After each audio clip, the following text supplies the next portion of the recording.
Underdog Daily with the BadgeBros. John here, Nez here. Very special guest. Very own. Oh, I got to cut myself off for a second there. I was going on a good intro there, but I had the audio pulled up in another tab. Amateur move to hear my own voice while I'm doing it. Let's start again here. Yeah, we got a very special guest here. We got our very own Baseball Leone, recurring guest, friend of the show, Stacking Dingers, Baseball, aka Chris. Very excited to talk through the pennant here. It's been a long-standing joke on the program that we do football to appease the masses, but deep down at our core, it is all just a rug to get us to talk about baseball, and no better person to bring in to do it. Before I do so, though, guys, I was really concerned that I was going to have to come out here and walk back some of this Withdrawal Kingdom stuff, walk back some of this winner's circle. I wasn't seeing any screenshots from last night. And then this morning, I wake up, the WNBA king, Lava Lord, takes it down last night. And GPNGC, Andrew, takes down the After Dark baseball slate, a first and a second there. So big shouts to them. The community keeps doing what the community does. Chris, my friend, what's good? A lot. It's October, almost. Best time of year. So happy to be back. I love this tournament. I'm happy to talk about it with you guys. So you famously, have to smuggle your entries in, and your bags are completely packed. How are you feeling just on the whole? We can get into the nitty gritty, but just on the whole, how are you feeling about that? I feel like I went to the airport with a lot of, let's say 4 or 5 bags worth of stuff, and 4 of the 5 probably made it through, customs, travel, international. They're good to go. 5th bag is lost. Like there's a portion of the portfolio that I need to track down the AirPod for, because there's some stuff in there that's not going to be helpful for this contest, because I finished drafting like 2 weeks ago, but that's okay. We do that, and we live to fight another day. Okay, so did you get the full 150 in already? Yeah, so I did. Wow. So I think contest opened Friday. I went to Niagara on Saturday, bordered across. Guard asked what I'm there for. I said 150 pennants, sir. You do you. On your way. Pulled into a parking lot at the duty free, loaded up my 150. Thank God for the multi-enter button, because I did the clicking last year, and that was actually bad for the mental health. So this at least just auto, fires. And then it was Saturday to I think Wednesday was when I did the last one. So it was 150 drafts in 4 days or 5 days. Wow. It was psychotic, but you can kind of do that for this contest. It just involves a lot of queuing, no sleeping, and a lot of tired thumbs. So we're here. That's truly sick, man. Respect it. I got to ask about those bags, though. Which are the ones that are dead? Who was were you drafting a lot of Braves? Were you drafting Mariners? Hopefully not. What teams of those do you think are dead? Let me pull this up right now. Definitely no Mariners. Okay. The most scary one right now is the Diamondbacks. So I've got 30 Diamondbacks teams out of 150. So that would be not fun. And then on the AL side, I had 0 Tigers. Tigers were dead. I told everyone we've done 2 Stacking Dingers show, and I did Bubba's show. I said Tigers dead, 0 Tigers. So I have none of them. I have a handful of stupid Twins teams. So I'm hoping the Twins just stay out. Royals in, Diamondbacks in, and I'm okay. Okay, Royals in, Diamondbacks in are the rooting interests of this weekend. Nez, how many have you done in the pennant here? 3. I've done officially 3. I've been a bit of a coward in wanting to wait for clarity with these playoffs, because otherwise I would have been just like our good friend Chris here, and I would have been jamming Twins, because I jammed Twins in the dailies. I would have been jamming them in this contest. I know who their rotation is. Matt Wallner, say less. Thank God I did not do that, because now I can go back to pesky season with my Tigres. And man, I mean, they're just something about these Tigers, man. They've got as the kids say, infinite aura right now with the youth in this team. Kerry Bonds is there. So, I mean, right now that like I have a pretty good idea of the, the playoff picture and looking at ADP, this is like this weekend, I think I'm going to go really, really hard and probably going to be the biggest Padres fan of all time, I think. Ooh, I like it. That's spicy, dude. I like it. I like it too. We'll walk through the playoff picture. We'll walk through some of the combinations and some of the stuff that pairs well together. But I just want to go like macro lay of the land here. Back to our rudimentary fundamentals. I sent Nez a team last night. I did 25 so far, I think 25 or 23. I did like 18 of them last night. And I sent Nez a team, and he's like, yeah, that's great, man. That's exactly what I'd build in 2001 or like 2002 or some shit like this. And I was like, holy fuck, man. We got to get the big guns on here. We got to set myself straight. Is the mantra still to be like 4-4-4 with only 2 teams and just try and walk that through? Or are we doing, some more creative stuff now? Are we pairing 3 teams together? What are we doing now, Chris? You scared me for a second there when you said 4-4-4. I thought you were going to go down the like, you're taking 3 teams, we're doing 4 players from each. No. We're going to diversify. Yeah. So hard skipped a beat, but we're good. We love 2 teams. I think that's my favorite way to draft. They did it pretty much every time except for a couple where I misclicked. And then I like either, 5 pitchers and then divide up your infielders and outfielders, or 4 and then divide up your infielders and outfielders. So I have, I would say 3/4 of my teams, I ended up with 5 pitchers and the other quarter I ended up with 4. So I think 4 or 5 pitchers are good.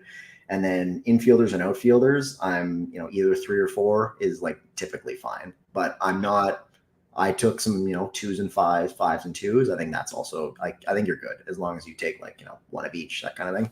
So I think there's many kind of ways to build within the narrower path that we think is good. Okay. Do we think teams that don't get both teams to the finals are drawing stone dead? I think yes, okay, with the exception of a like bye team versus bye team World Series, which we haven't seen yet in this like history of the pennant. We've gotten always either a bye versus a wild card or 2 wild cards facing each other. So bye versus bye is like the big wrench in this equation to me. If it's wild card, or bye wild card, I think that I can pretty comfortably say you need 2 teams with 12 players unless there's some extraordinary circumstances going on. And the example that I've given so far is that last year, which is an outlier year because we had kind of Arizona made it late. They made the crazy run. Texas was kind of in the whole time, faded late as well. They had, there were 11,000 teams last year's tournament total drafted. Mm-hmm. 18 people drafted a full Texas-Arizona stack. So like all 12 guys, Texas-Arizona. So you had 18 drafted, 10 made it to round 2, 5 made it to the final. Those 5 teams that made the final finished 1st, 2nd, 3rd, 4th, 5th. Wow. So you're pretty much just boxing out the competition if you can like nail that kind of. Got it. Yeah. Can we go mental reset for me? Did Sam win last year? No. Do we know who won last year? I don't think Chipsy was up there. Yeah, Chip was up there. The Arizona stuff. Yeah. Let me scroll through the 300 slates I've played through this season and try to find why I didn't go look. 2023 playoffs. It's somewhere in here. I mean, yeah, because I can't. This is actually where I can shine because I don't have any of those, stupid pesky slates in the middle. Let me find now. Thinks JT McKenzie won. That would check out as well. I won $100. It was JT McKenzie, and it was for 1,500. Magikarp tied for 2nd with Coob. Sam Olsen, though, poor performance. Got 4th place. Slacker. Pathetic. Just like, is he still good? Does he still have it? Many are wondering. Decided to refine his skills and turn that into $100,000 from the dinger this year. Yeah. But what would you rather have, Chris? Like God's real game or God's what would you rather? Chip, and then Chip took 5th. Of course, because of course he did. Wow, that's a community scoop where I come from. Love it. Yeah. Okay, let's I don't want to go like complete like juvenile on this stuff, because anyone who's watching us, anyone who's dove into this is looking for the sicko stuff. They're looking for the hardo, deep in the weeds pennant stuff, the team by team, the teams that pair together. But I do just want to hit on that for a second with this the notion of how the wild card has changed and this sort of thing. So the wild card and the divisional series are placed together. So you could effectively get 3 extra games if that wild card series goes to 3 from some of those wild card teams that then advance. And then, if you end up having a sweep from one of those teams that got the bye, which right now looks like it'll be the Yankees and Cleveland on the one side, right? That's question mark. Pretty locked in, I would Pretty say. locked in. Yeah. Yep. And then on the other side, the Dodgers, they did themselves a big favor by winning last night, because it looked like the Padres could vault them, but they have 3 games this weekend at Coors. So, I mean, that I think we can almost hat tip Dodgers on that one. And then who's the other on there? Philadelphia's locked, right? Philly's locked, and the Dodgers. Okay. So Fangraphs has it at 97% right now for the Dodgers. So I would say virtual lock for them as well. Okay, so now when it comes to like pairing those teams together, all those teams have high ADP players, that sort of thing. What's our comfortability level pairing the bye week teams, knowing that some of these wild cards could end up with an extra 3 games? I think the big problem for me with that is you start behind the 8 ball in terms of getting out of your pod round 1, because you got to go 1 out of 6 to advance in the first round.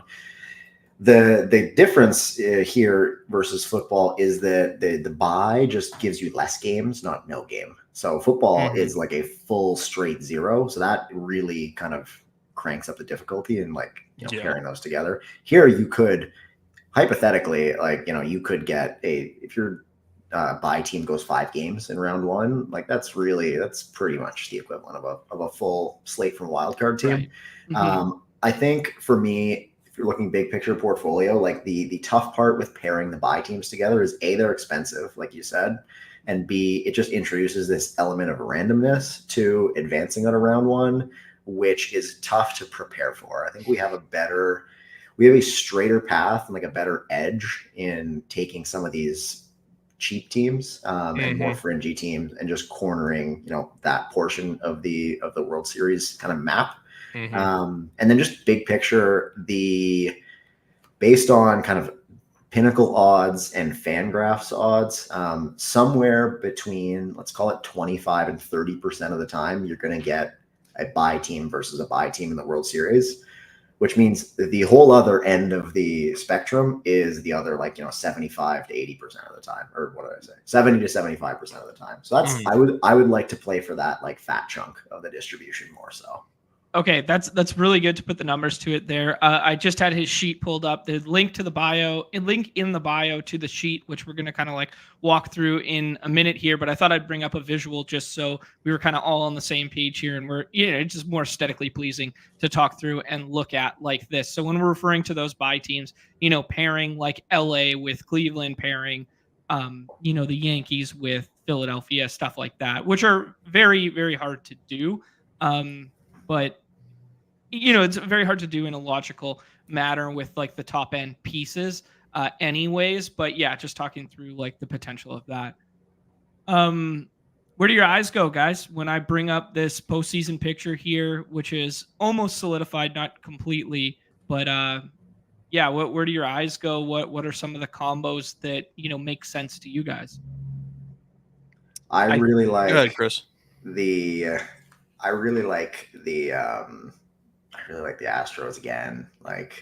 That one's a biggie. I just think they're so good in the playoffs, and they have that almost Patriots-esque refuse to die in them, especially when we get to October. They just have bats and arms everywhere. Now they are expensive. They're essentially being drafted almost as a bye team because they don't have the bye. You're getting those extra games, and they're getting this nuclear hot Tigers team now, but in a regular, the 6th seed wouldn't be ideal. And then on the NL, we've hit on it kind of already, but the Padres are, I think they could have it this year. And if Arizona decides to get in, I would love to keep drafting more Arizona. If they make it, and if I could. Okay. Those are the three. Yeah, no, I really respect those shouts there. To your point there, if I just jump back to the sheet for a second here, Arizona right now, current odds, 60% chance of making the playoffs there. So not a given. You know, this could get flipped with the Braves and Arizona here, but nobody's really touching the Mets or the Braves. And you know, a little bit of Arizona gets drafted now, but more so in the previous draft window. So there might be a little bit of leverage here in getting to Mets just from a game theory standpoint instead of getting to Arizona at this current point in time. But yeah, Nez, where do your eyes go when you're looking at this? Well, I'm thinking about just like all of these teams as their own, you know, little entities here, and the landscape of this 2024 MLB season. This is the first time that we haven't had like a 100-win team, and I forget how long. 2014. Like, geez. Yeah. Non-COVID year. Should have been other the Pirates. Yeah. But anyways, this is a so given that context, right? Like, and looking at these bye teams, I just think it makes a lot of sense to just not hamstring yourself with two bye teams in this format. Like Chris said, I mean, multiple reasons. One, it's harder to get out of the first round. Two, these teams are harder to stack their best pieces with. And three, you know, off of that, you can stack the best players on these other teams much easier and get them for two, potentially three extra games as well. It just makes a lot of sense, in my opinion, to kind of look towards these other teams, you know, when building this stuff out. You know, micro lens though, I think for the Astros, can Jordan walk? That's kind of like a big thing right now. But they do match up pretty well with the Tigers, right? They're going to see Kikuchi at least in game 1 or 2, and you know, lefties against the Tigers are just you know, that's their kryptonite, right? Like the Tigers are so left-handed heavy. You really don't want them facing lefties, but I do like the Tigers. I don't know how serious they are as contenders. The Royals, I have no belief in them. The Guardians, Land of the misfit toys with the Royals right now. They're fun, man. They're a cute story. Well, they rolled out a lineup with their top 5 last night. They were all DFA'd this year at some point in time, and it was Yuli Gurriel, Robbie Grossman, and Tommy Pham, who have all changed teams multiple times this season. And that's their 1 through 5 now that Vinny P's missing. And then you just put Bobby Witt in there, and he just carries the mail. Yeah. So like that, with that context, I think from the AL side, it is really hard to not go Yankees. Mm-hmm. So trying to figure out like what I want to do from the AL side, because like, do I really believe in Cleveland? I mean, their second half, like they clinched a bye, but like their second half has not been good. Orioles just rolled out Grayson for the season, so like, you know, is Zach Eflin going to carry the load there? Maybe. I like Zach Eflin. So I think the AL it's pretty thin. Like I feel very, very bad about the AL. The NL, I just see like 6 Chads. This is just like this is why you draft the pennant. This is the fun part of the pennant, is stacking these NL teams. I can paint a picture for pretty much every team in the NL. Okay. Okay. From like a pairing standpoint, like given the landscape of ADP, given that if you like stacking the NL teams, to do so now, you basically have to exclusively do the Dodgers to start, Phillies to start, or Padres to start. The other 3 are quote unquote backstack material. And then in the AL side, it's basically Yankees and Astros that go early, and then Baltimore falls some portion of the time.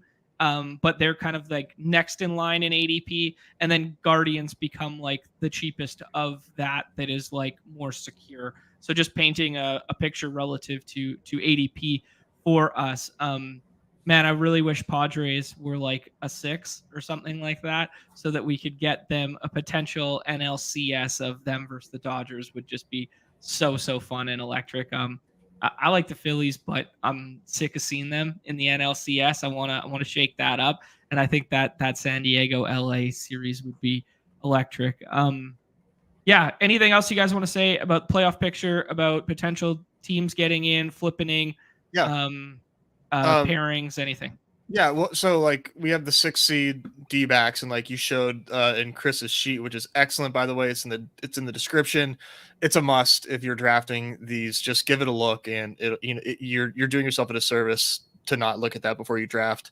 The D-backs 60% chance to make the playoffs, and if they don't, I mean, tell me if you've heard this one before. Like the hamstring Braves, make a run in the postseason. If the Braves end up getting in, they become like a very, very attractive piece to start drafting. I'm not sure how much they've been taken thus far in the contest, but off the backs of, Chris Sale and Schwellenbach in that lineup, I could see them.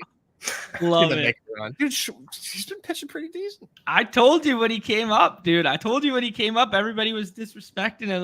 This guy's going to be a gas can. He brought him all the way up from AA. He throws the kitchen sink at everybody. But I think they'd go Max Fried second in the rotation there. But yes. Yeah, but Fried is fried, so you don't really. Oh, it never ceases to amaze me. Yeah, no Schwelly in the pool either. There you go. Not. Say again, Nez? Oh, I did not realize that he's not. My fault. Yeah. My fault. That's oof. Chris, I'm gonna bring up the sheet right now. Maybe just give me like the macro notes to walk through where people should be looking at, and then we can kind of go team by team with some of our favorite draftable targets. Sure. So we've got, if you are just getting back into baseball and want a refresher on how the playoffs work now and how kind of the scheduling is going to line up, we got the playoff format page, which just looks at, when teams could play for the first. It's most important for the first kind of round, the wild card and the DS. How do those two interact? When we start getting a little bit closer, like we are on, we're 5-6 days out from kind of the start of the playoffs now. So playoff rotation stuff is going to start coming out soon-ish. And that is like an edge to take into effect. Kind of be listening to the beat reporters and the teams, because they're going to tell you who's going to pitch, and you should listen and draft those guys. This kind of just lays out, who's playing and when, and then what's the likelihood of getting a 2-starter, maybe a 3-start guy if you kind of get lucky in that first round. The scheduling note that I will throw out here now that we just learned about yesterday, 2 days ago, the Braves and the Mets are playing a doubleheader the day before the playoffs start, because they decided not to play a doubleheader this week in advance of shit weather that hit Atlanta, I think, yesterday and today. So those two games were wiped out, and they are now scheduled on Monday when nobody else is playing. So that series and those two games are probably going to decide a playoff spot. Last, right before the playoffs. I would imagine if it's coming down to the wire, those teams are both throwing their arms, they're throwing bullets, they're trying to get in. This is, I take this as a little bit of a negative for their chances, because they would have to go 2 games on Monday and then Tuesday, Wednesday, Thursday. That's a lot of baseball to be going max effort, and then you have an off day and then you're into the DS. So the scheduling makes me a little bit cool on those two teams. And I do think if you have teams left to fire, it's worth keeping some in reserve for Sunday and Monday when we kind of know more about what's going to happen with those games and who's playing and what the situation is there. Yeah, really good shout there, because if they are in that win and in situation, I mean, you might not even get Sale for that first series if you are trying to do these Atlanta stacks and stuff like that. Is there any, I mean, you might not know the answer to this, but we can speculate together. Is there any chance of after that, then we could have a tie and a 1-game play-in as well? That'd be truly, truly sick, because then what do they do with the whole schedule? I don't think so. I think they axed the game 163 is when they switched up the playoff format. I think now it's like football. It just goes down to some form of tiebreaker to get in. So the format is okay. I did see a tweet going around that essentially if the Diamondbacks fuck themselves and like lose over the weekend and get themselves eliminated, Okay. there is like fucking Manfred has his finger on the button whether or not they want to play those 2 games on Monday. And essentially they could or couldn't play the games to determine seeding, or they could just do something else. Or you get Buffalo Wild Wings. Yeah, legit. Wow. Just see ya, you're out. Like one of you gets the 5, one of you gets the 6. So I'm gonna say that's unlikely. But in that case, then pitching's freed up and you can kind of go on your way. So just Twitter will explode if that happens, and like Manfred gets to go out there and just go full C-League and make the call. But just to know in case that happens. Holy smokes, that's wild. This is all very good meta. I just want to hit on some arms that go at the front end of drafts right now that are all pitching tonight when you're talking about schedules lining up and stuff like that. Tonight we have Burns, Cole, Musgrove, and Walker Buehler going tonight. So like the way in which rest would line up if everything holds form would be pretty good for them to be game 1 starters for ALDS. And yeah, I guess the wild card series on Tuesday would give full rest to Burns to start that. So just some micro notes as you were talking through the way rotations will line up that I was just looking at on the side there. Yeah, cool. Beautiful. I think it's good evergreen reminder to people that the off days and the travel days that are baked into the calendar in the postseason, it being different than the regular season. And you'll see teams condense rotations to 3, condense rotations to sometimes 4, like we could, there's a non-zero chance you can see.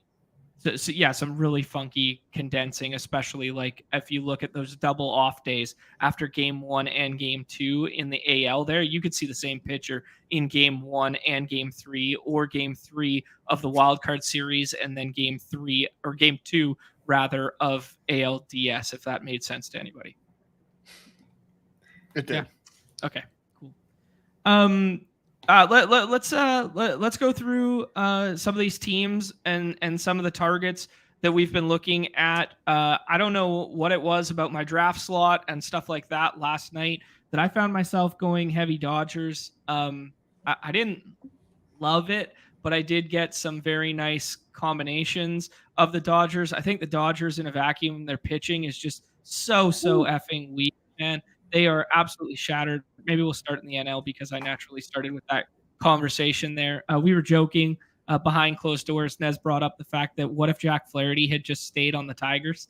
Like that's a pretty crazy thought right now because the Dodgers are decimated. Yamamoto's come back and he's looked very good in one of the outings, but it's been pretty limited work.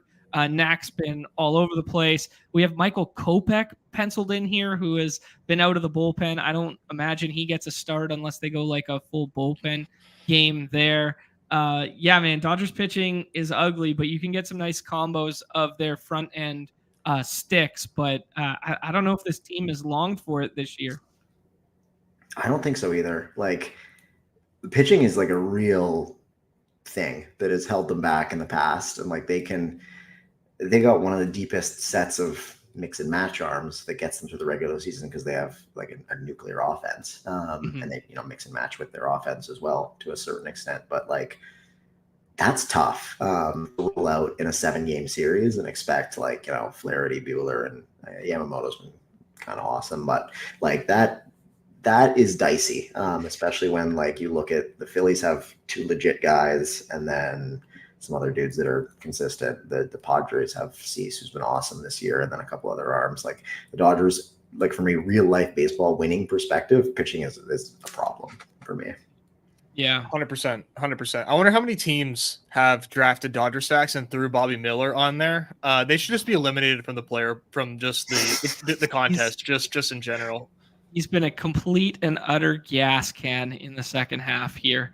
I mean, it's like it's unbelievable, truly. Yeah. I mean, and they DFA, and they didn't DFA him. They optioned him, so that's they don't have to worry about that anymore. But yeah, this is really, to draft Dodgers. I mean, the pitching is a problem. I mean, not necessarily in drafts. Like they're fine, you can get them in drafts, but like to trust them to get to the World Series is a whole nother thing. On top of that, when you're drafting Dodgers, you can see based on this wonderful color coding here. 2 outfielders for the Dodgers. Yeah. You got to get creative if you're trying to get Dodgers through to the World Series with a bye, with bad pitching, with limited outfield.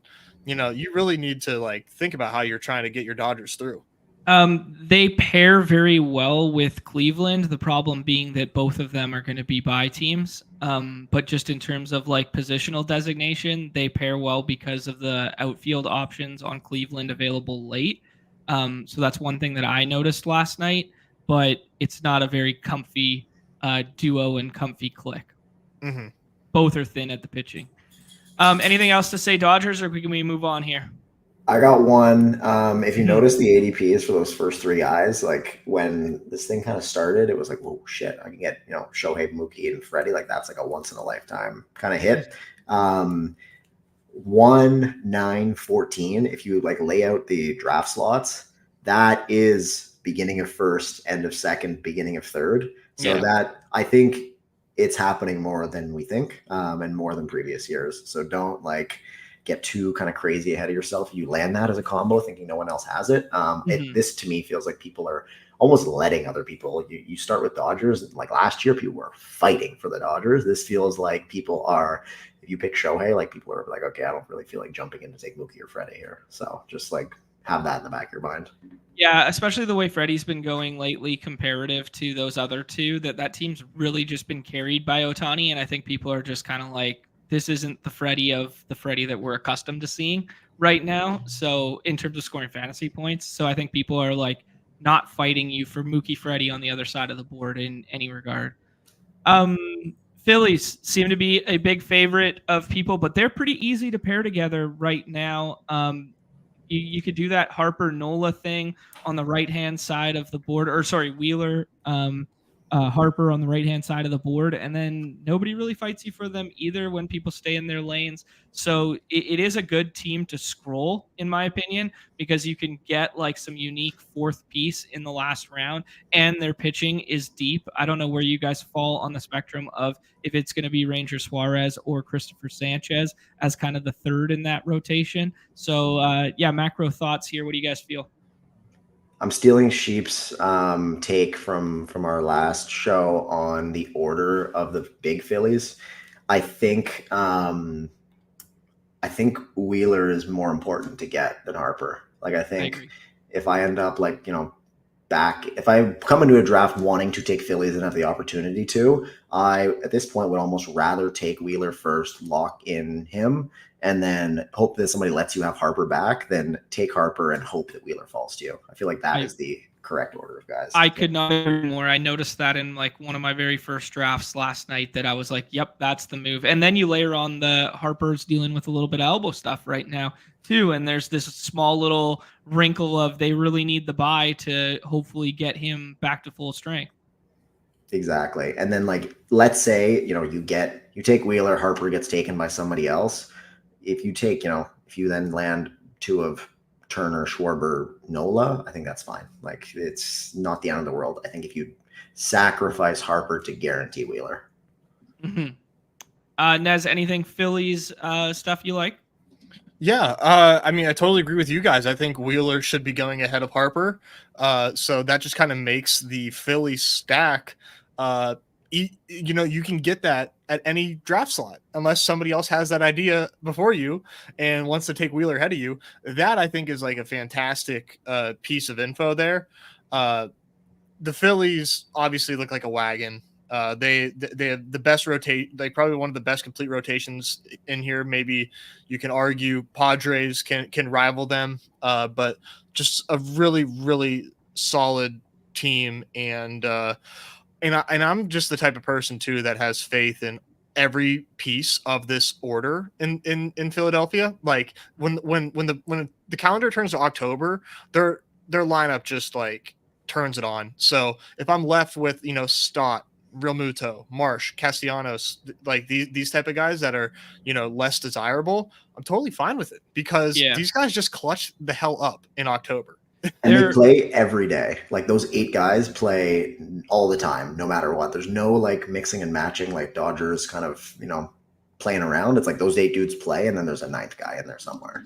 Yeah, that's a really good shout. That's eerily similar to the Braves of previous years there, where like the Braves, you were guaranteed the same lineup no matter what every single day, with the exception of like one. Yeah, I think that's a really good shout. I do agree with you that the best way to build Phillies, though, because they're so readily attainable and nobody really fights you for them in the same way people fight over Dodgers, Yankees, and now and Astros in these lobbies, that the best way to do it is with a 4th piece as you're differentiating, scroll the F down, right? Like that Real Muto late, that Brandon Marsh late, something like that, right? Yeah, I agree. Next one up is Padres. You're starting to see people really jump the shark or maybe not jump the shark, run to the podium for the Padres right now. A whole bunch of people will set up Padres stacks from the front end of the draft board. Their ADPs are kind of a fugazi. Dylan Cease goes in the first round, a considerable amount for people to then stake claim on the Padres. Padres are a really fun team with an amazing bullpen, a very solid rotation. I think we can debate who the 3rd and 4th starters are going to be for them there, but they got a really fun lineup that does not strike out a lot, and that plays well in the postseason. This is my pseudo NL team. This is if the Mariners can't find their way in, this is the team in which I'm declaring my fandom toward this postseason. Yeah, I'm in love with these ADPs and this team. Tatis, missed so much of the regular season, but really just looks like he's been mashing all season. Like you wouldn't really know that this dude was hurt based on the way that he's playing right now.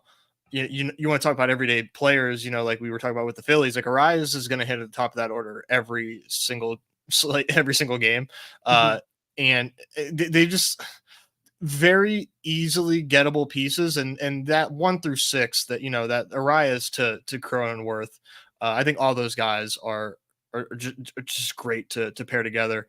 You couple that with the fact that Dylan Cease, he's little bit pricey, but Michael King and Joe Musgrove being this cheap is just like bananas. But it just really does not make sense. Joe Musgrove has looked really solid since he's came back from that injury, and Michael King, 200 Ks on like 170 innings this season, just been an absolute force.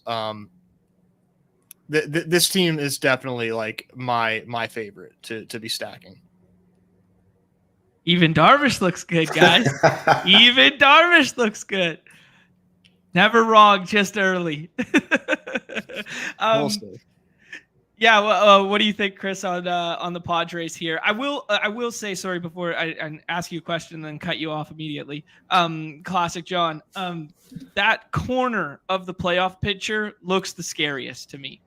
Like, of all the matchups, I'll bring it back up just for a second to visualize here. Of all the available matchups, of all the series, of all the gauntlets to run through to get to the postseason right now, that bottom right quadrant looks the scariest to me. If you got to go Mets, Padres, Dodgers, like that cluster. Do you guys agree with that? I'm like half. I'm more afraid of the Phillies and the Dodgers. So like that part weighs more in my mind. But I do think the Mets would be a little bit problematic in a 3-game series. Like anything can happen in those 3-game series. Like those ones are always dicey. But I do see where you're coming from, and the overall optimism on the team. I agree. Like I think they're a legit like World Series contender. The thing you threw out about the low strikeout rate is an underreported, starting to get more reported, but it was such a huge, important part of those awesome Houston teams. Even after they stopped learning how to not strike out, they were always kind of a high contact playoff team, and they just made your life harder every game. And this Padres team kind of does the same thing.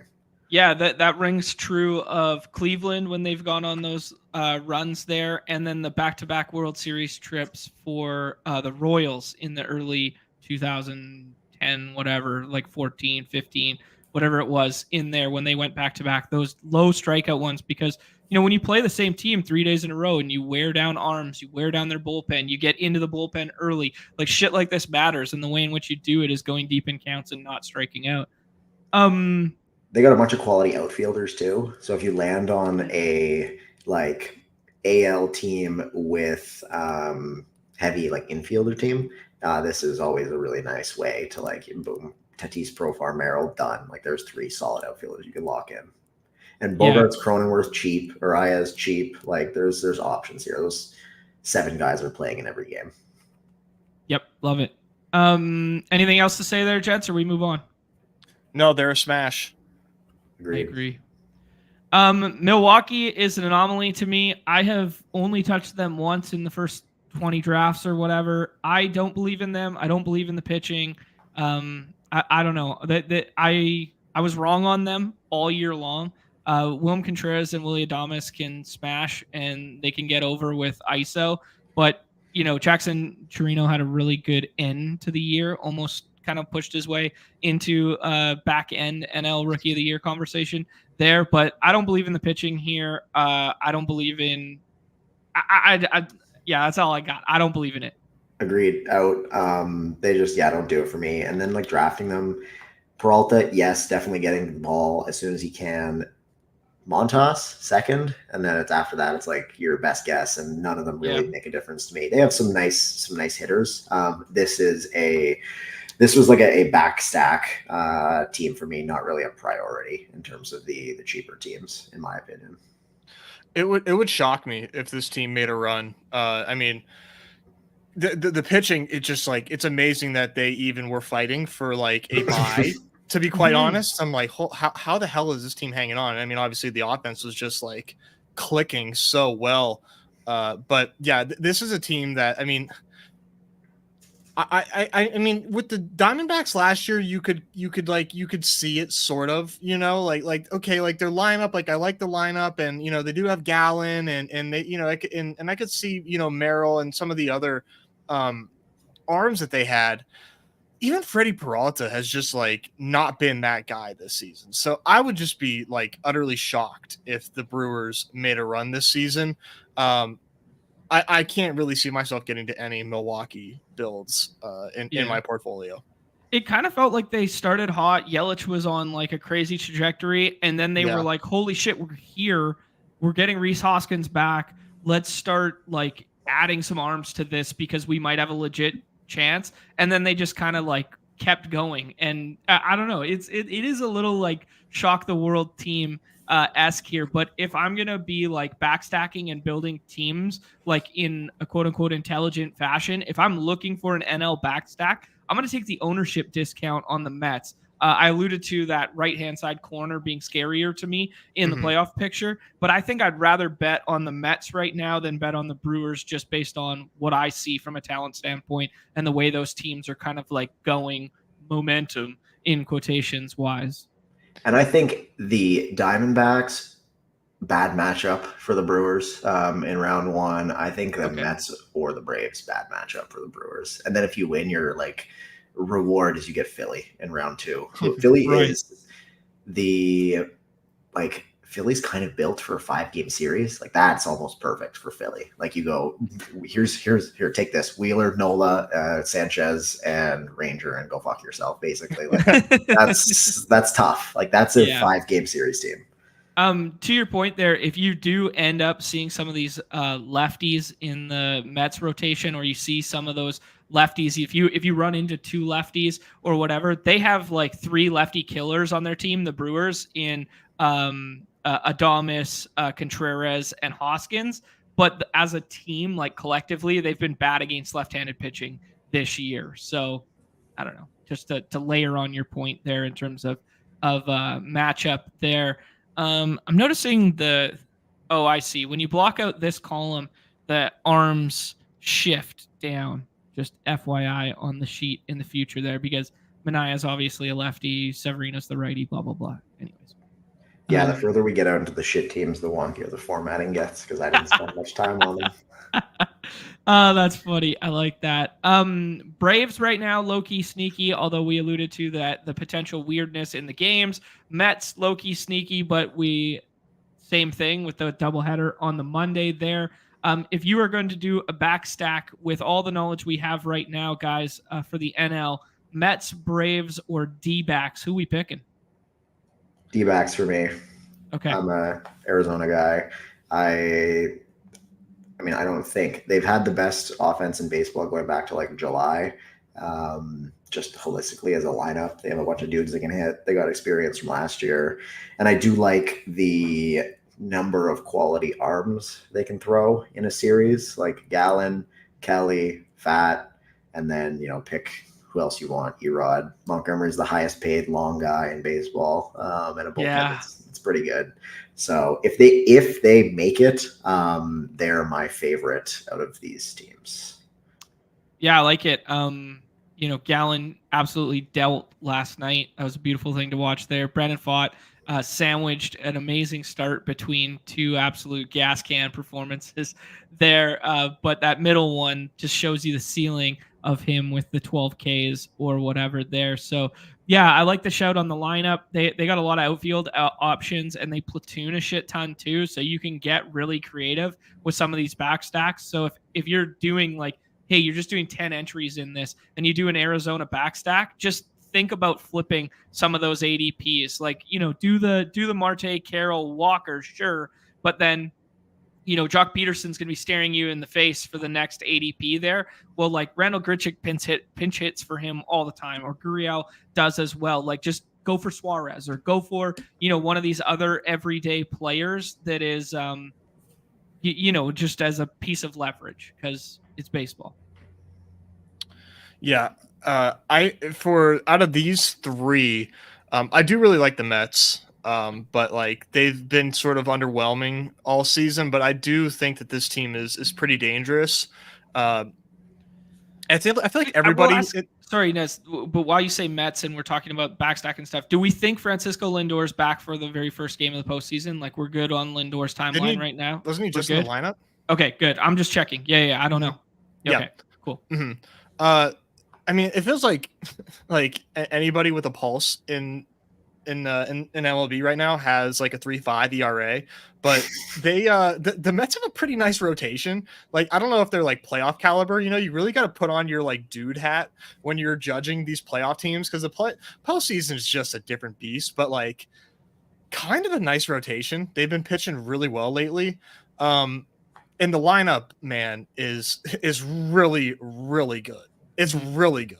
Is Vientos the like quietest 25 plus home runs like anywhere? What's the pace of his? Like, he's got to be close to like a 40 pace, right? Because he wasn't up all season. Yeah. I mean, so I have a lot of trouble not looking at the Mets and just thinking like on paper, like this team can do it. Will they? Will they actually? They're the Mets problem. Like, here lies the issue with the Mets is they're the Mets. The other thing I will say about the Mets that plays is as these ballparks get colder later, you know what I mean? Like the temperatures drop. We're playing October baseball in a bad yard to hit to begin with. It does lower the ceiling of that team from a fantasy standpoint of pushing you through and being the pieces you need. I mean, you're not wrong. I guess like I don't factor that in. Like I'm trying to like if they're going to make it to the World Series, you can't care. Yeah, sure. Yeah, that's fair. I just think about like if we were playing a daily slate tomorrow and the Mets are on the slate at home and Arizona's on the slate at home, like the implied run total is going to be 1.5 more for Arizona in that park. I think the way you work that in is if you want a kind of buy team versus buy team World Series, and then you say, all right, I'm going to add a third team to this mix. Maybe if you have to take hitters from that third team versus pitchers, you might be less inclined to take Mets compared to some of these other teams. Like that could be a tiebreaker, I think. But that would be like the extent of the way I would use this. Yeah, cool. Anything else you guys want to say on the last three wild card ones that are going to shape up over the weekend? I guess the ownership leverage right now is clearly on the Mets because Braves were getting drafted a little bit earlier and Arizona was getting drafted a lot bit earlier. So I guess the leverage is Mets side, but outside of that, anything else? I just think these are three good teams, man. And if they were locked into a playoff spot in the AL, we'd be drafting them quite a bit. Yeah, I feel much more comfortable with the three wild card, the 4 wild card NL teams than I do the AL teams. Agreed. Yeah, which really makes you want to do like Yankees or Astros or Cleveland early. You want to talk about builds that nobody will do. Push up Cleveland and do Cleveland in the first round and then backstack one of these NL teams. Nobody's going to do that from an ADP standpoint. Yeah, I think that's one of the biggest things that, like, if there's just like one point that like I could give the audience from like my perspective, is just like literally like put some duct tape over the ADP column on your phone, or just like make your own ranks for like that specific draft. Tell yourself you want, like you said, John, I want to do a Cleveland stack and I want to do a Padres stack. Literally go in your ranks and set that up.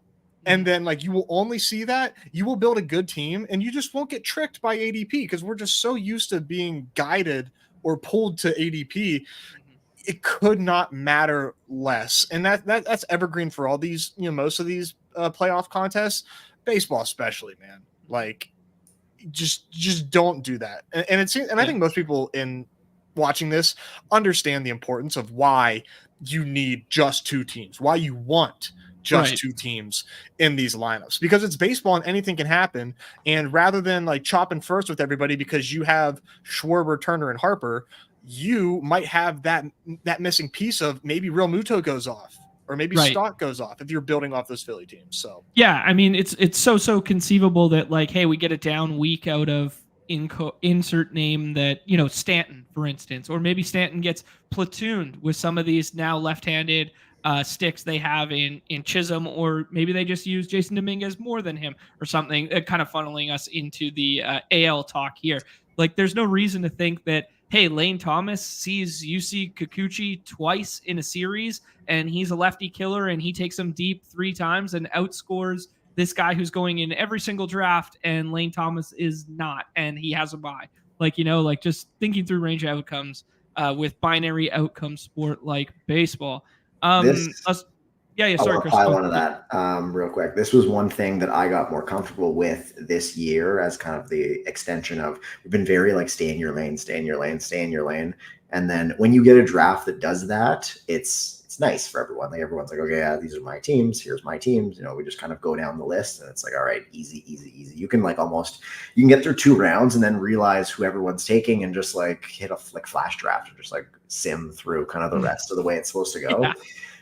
One of that happens, but not, it's rare. Like there's always going to be someone who kind of throws a wrench into things. And something I got more comfortable with this year is not panicking when someone starts to go off the board and starts to, picks off 1 or 2 of the guys from your team. I was like, all right, we're going like kind of head to head. And I would just start taking players from that same team. And it to me was, instead of being seen as, fuck, this guy is, jumped into my lane and now I can't get the, nut top 7 Philly guys for this stack. It's like, all right, I'm going to get 5 of the 9 Phillies that I need, when if I had no competition, I might have just taken top 7 list like every time. But it's baseball. Like you said, it's a series. Anything can happen. So that almost, I started to see it as a like natural diversification point in my own drafts, as opposed to, being locked into here are the 7 guys every time. And it's just not going to happen. So don't be afraid. I mean, people are going to be walking into the finals with their GM Yankees stacks, and then all of a sudden, Austin Wells goes nuke or something, and it's just, he's going to be the guy you need hitting for. One time AL Rookie of the Year front runner. There Austin we go. Wells for like 2 days, I think, maybe 3 days. It was, oh man, what a day that was for the Wells family. Tyler doing the Lord's work out here saying smash that like, you cowards. I would remove the cowards from it. I really like the people that hang out here, but if you are not smashing the like or jumping over to the YouTube stream to hit subscribe or anything like that for this good meta that Chris is dropping for us, that is cowardice behavior. How about that? There you go. This is a fun comment from the Dog Bowl champion of last year, that like, yeah, UD baseball contests have just been extremely humbling. I mean, like, baseball is a different beast in of its own right. It kind of funneled off the back of Jacob just throwing out the question that like it's his favorite sport, but he's been awful at it compared to how he's been at football. I mean, like, this is part of being a good player on this site, is just recognizing your own strengths, your own talents associated with it. Like the hoops guy stuff was a bit of a bit for a bit. And then I got good at hoops. Like, it's just, you got to stick with it. You got to play with it. You got to think through it, and you got to come back here every day at 2 p.m. Eastern. All right, guys, let's go AL now. The 3 locked in, the 2 with the buys right now in Cleveland and the Yankees. There, are they your favorite teams right now? I think Cleveland is. I think Cleveland is like the safest, in parentheses, of like a free team that is already locked in, because their price points are basically the same as the NL wildcard teams. That being said, they're not overly exciting. We've talked about that ballpark ad nauseum this year, though, with home games and left-handed power. They're playing up this year compared to years past, but they don't strike out a ton. And if you can pinpoint what their rotation is going to be, they're a pretty easy backstack when you start with NL stuff there. But who's your favorite team to stack in the AL at front of drafts? Front of drafts, Houston, kind of by a mile. That is definitely something that I was doing a lot. I just don't, for Cleveland, backstack as like the kind of break glass in case of emergency team is fine. I just don't see them making like actual tangible MLB playoff damage. This feels like maybe they get out of the DS and they end up in a CS, but like I don't think they I don't think they kind of have the firepower. They just don't hit enough for me, truthfully, to make that like happen. The Yankees do. You just have to pay for it. And then you got to work your way around the buy. They've got the guys in the lineup. They've got the rotation. They have Aaron Boone calling the shots. So that's like an actual tangible negative for me in terms of winning like playoff series. Like that is definitely a hindrance. So that's kind of a tough one for me to square. So I was light on New York. I was light on Cleveland. I was heavy on Houston, and then one other AL team that we're going to get to afterwards.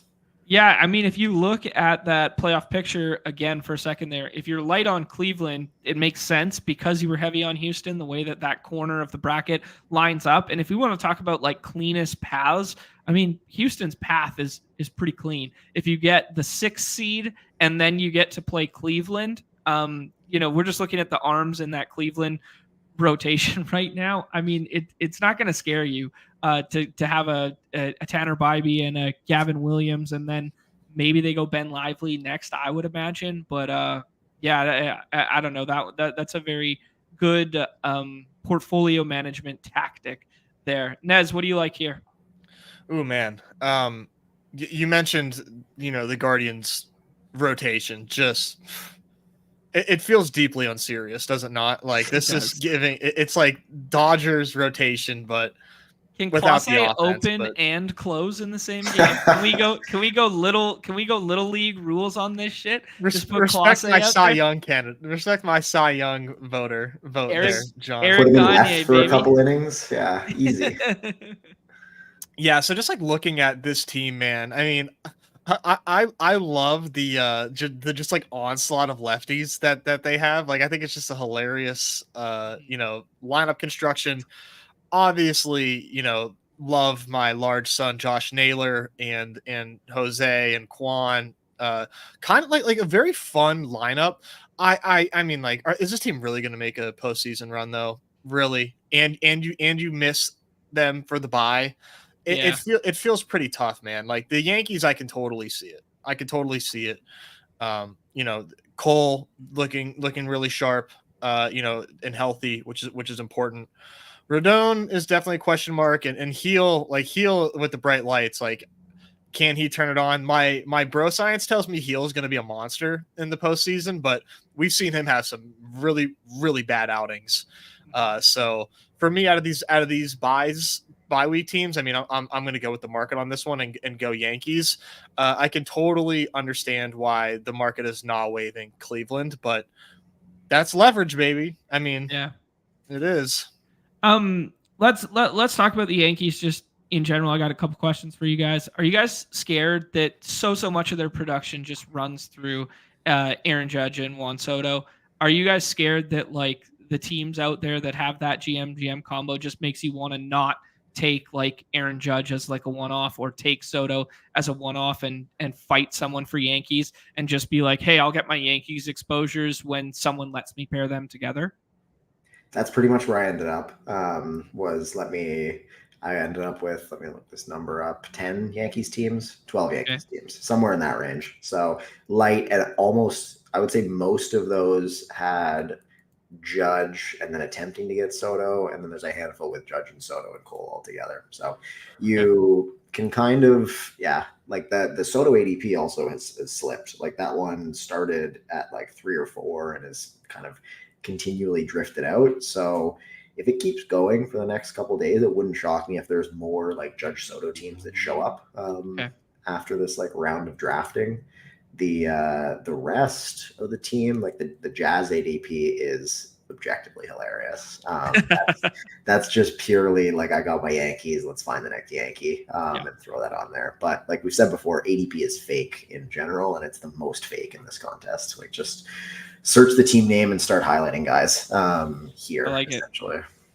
Who's your guys' favorite scroll F down on the Yankees if you build out like 3 early and then just tack somebody else on? Do we think Dominguez plays every single day? I kind of think so. Yeah. Like, who are they playing instead? You want to put fucking Trent Grisham out there again? Yeah. I'd rather not. Verdugo's low-key been the worst player in baseball since mid-break there. Since Jay made that video on Andrew Benintendi being the worst player in baseball, he took all Alex Verdugo's like skill. He went whatever was left. Yeah, he went Space Jam. Put his hand on the ball, got all that skill, and then put it into his own right. And Alex Verdugo became Andrew Benintendi of the first half. Yeah, Benintendi walk-off last night, by the way. Some respect on that guy's name. I think Verdugo. I follow some Yankees, accounts on Twitter. Some close friends of mine, and they're telling me that Verdugo's like long-standing presence in the starting lineup was strictly because like Aaron Judge likes him, but like push has come to shove, and he's out of there. So I agree. I think the Martian is the scroll the F down, and then Austin Wells too, man. Austin Wells was always like one of my favorite stack partners in dailies. 69 ADP, that is bad. I mean, you have the number 1 overall, Ohtani, but the number 2 overall pick in this contest. And Aaron Judge and the cleanup hitter, is 69 ADP. That's just not right. Yeah, pick a better lineup spot. Like there probably isn't one in the entire rest of the league. The protection is just ridiculous there. Yeah, exactly. And he's the second drafted infielder on this team, or the third, I guess. So, and he's the second highest hitting infielder most of the time. So I think that like the infielders here are pretty cheap. This is another just stacked outfielder team. So if you're looking for that out of your AL squad, this is a place to go. Yep. I like it, guys. We touched on the Cleveland stuff there. Oh, I'll ask you guys about the rotation for the Yankees because it is a good talking point there. Like we're kind of just locked in with those top 3. We don't think Clark Schmidt or Nestor Cortez went on the IL 2 days ago. So we don't think Clark Schmidt or Marcus Stroman find their way in. Stroman got knocked around last night. I think Clark Schmidt does. Okay. All right. He's in the rotation, right? I mean, like I'm not like making that up. He just had a decent start.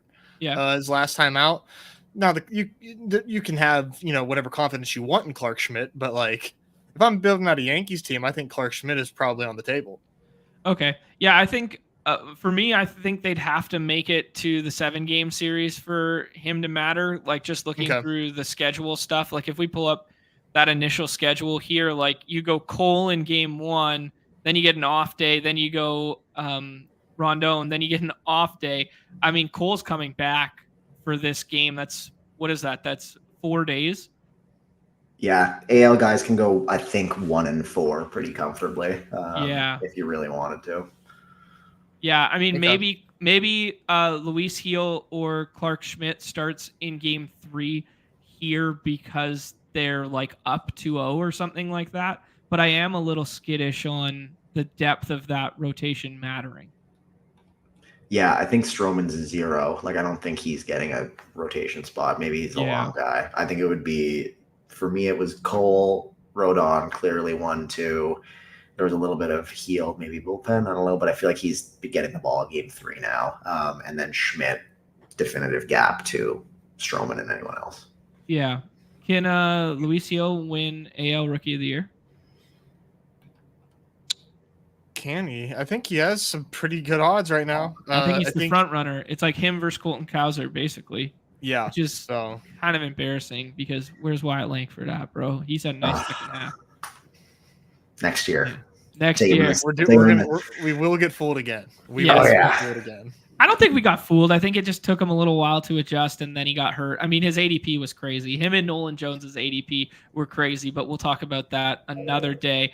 Baltimore, guys, a team that's falling right now in rooms. You can sometimes pair them with Dodgers on the left-hand side of the board. The kind of ADP sets up that people would take like Gunnar and Burns on the right-hand side of the board and then start their Baltimore stuff. But Baltimore's super deep with the lineup construction and players, like talented players that you can get to late. So I've been doing a little bit of Baltimore stuff with Dodgers or with Phillies because I like the depth of the position players I can get to. Mountcastle coming back from the IL there. Jordan Westberg with a really late ADP sometimes hits second in that order, particularly against lefties. So yeah, this is the team I drafted a lot of. A lot. They were the team I drafted the most. I'm very committed to them being good and going far. They have just not looked like the same team for the last 2 months. It's been rough.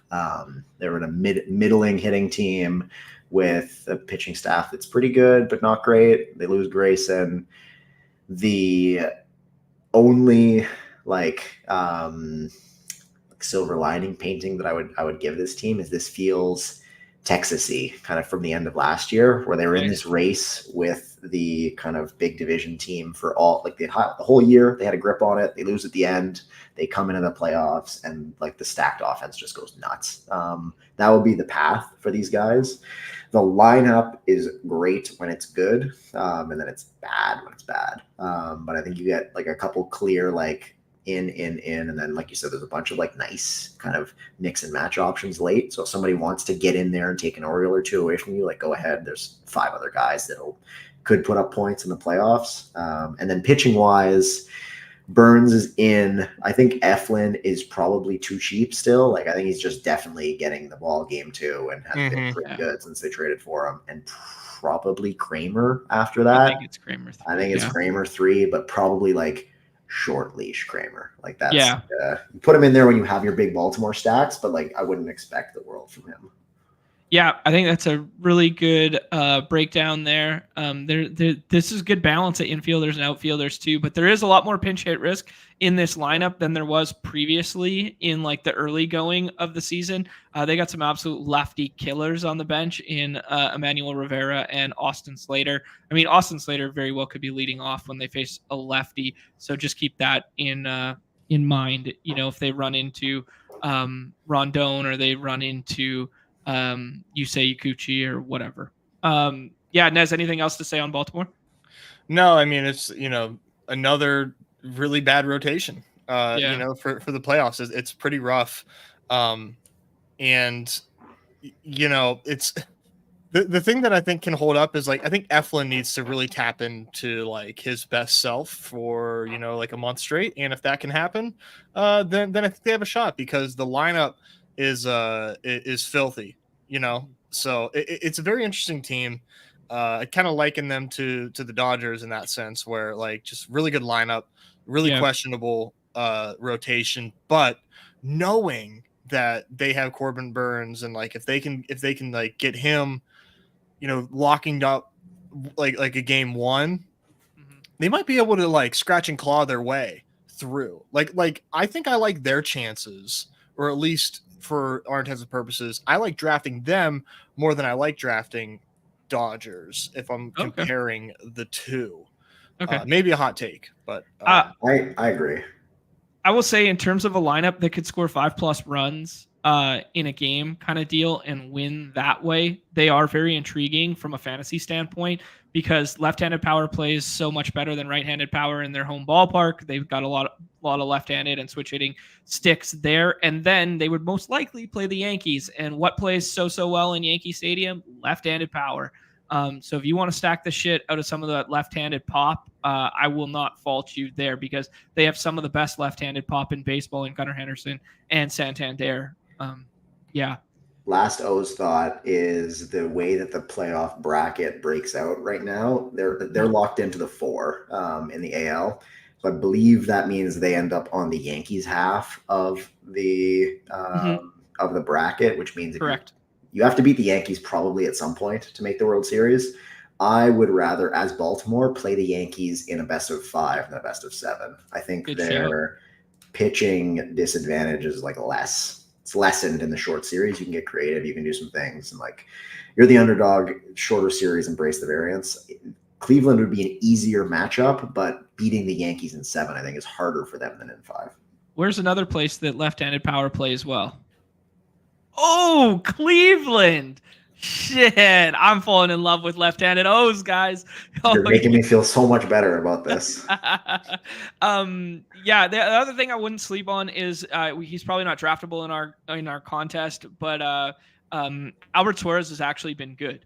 Like he's an innings guy. He's an innings eater type with like a K per 9 that will be south of whatever 8. But that's just he's been solid this year. Yeah, he falls in that range of like who doesn't have an ERA under 4, but that's fair. That is very fair. When you're trying to win the pennant, I mean, he's going to start.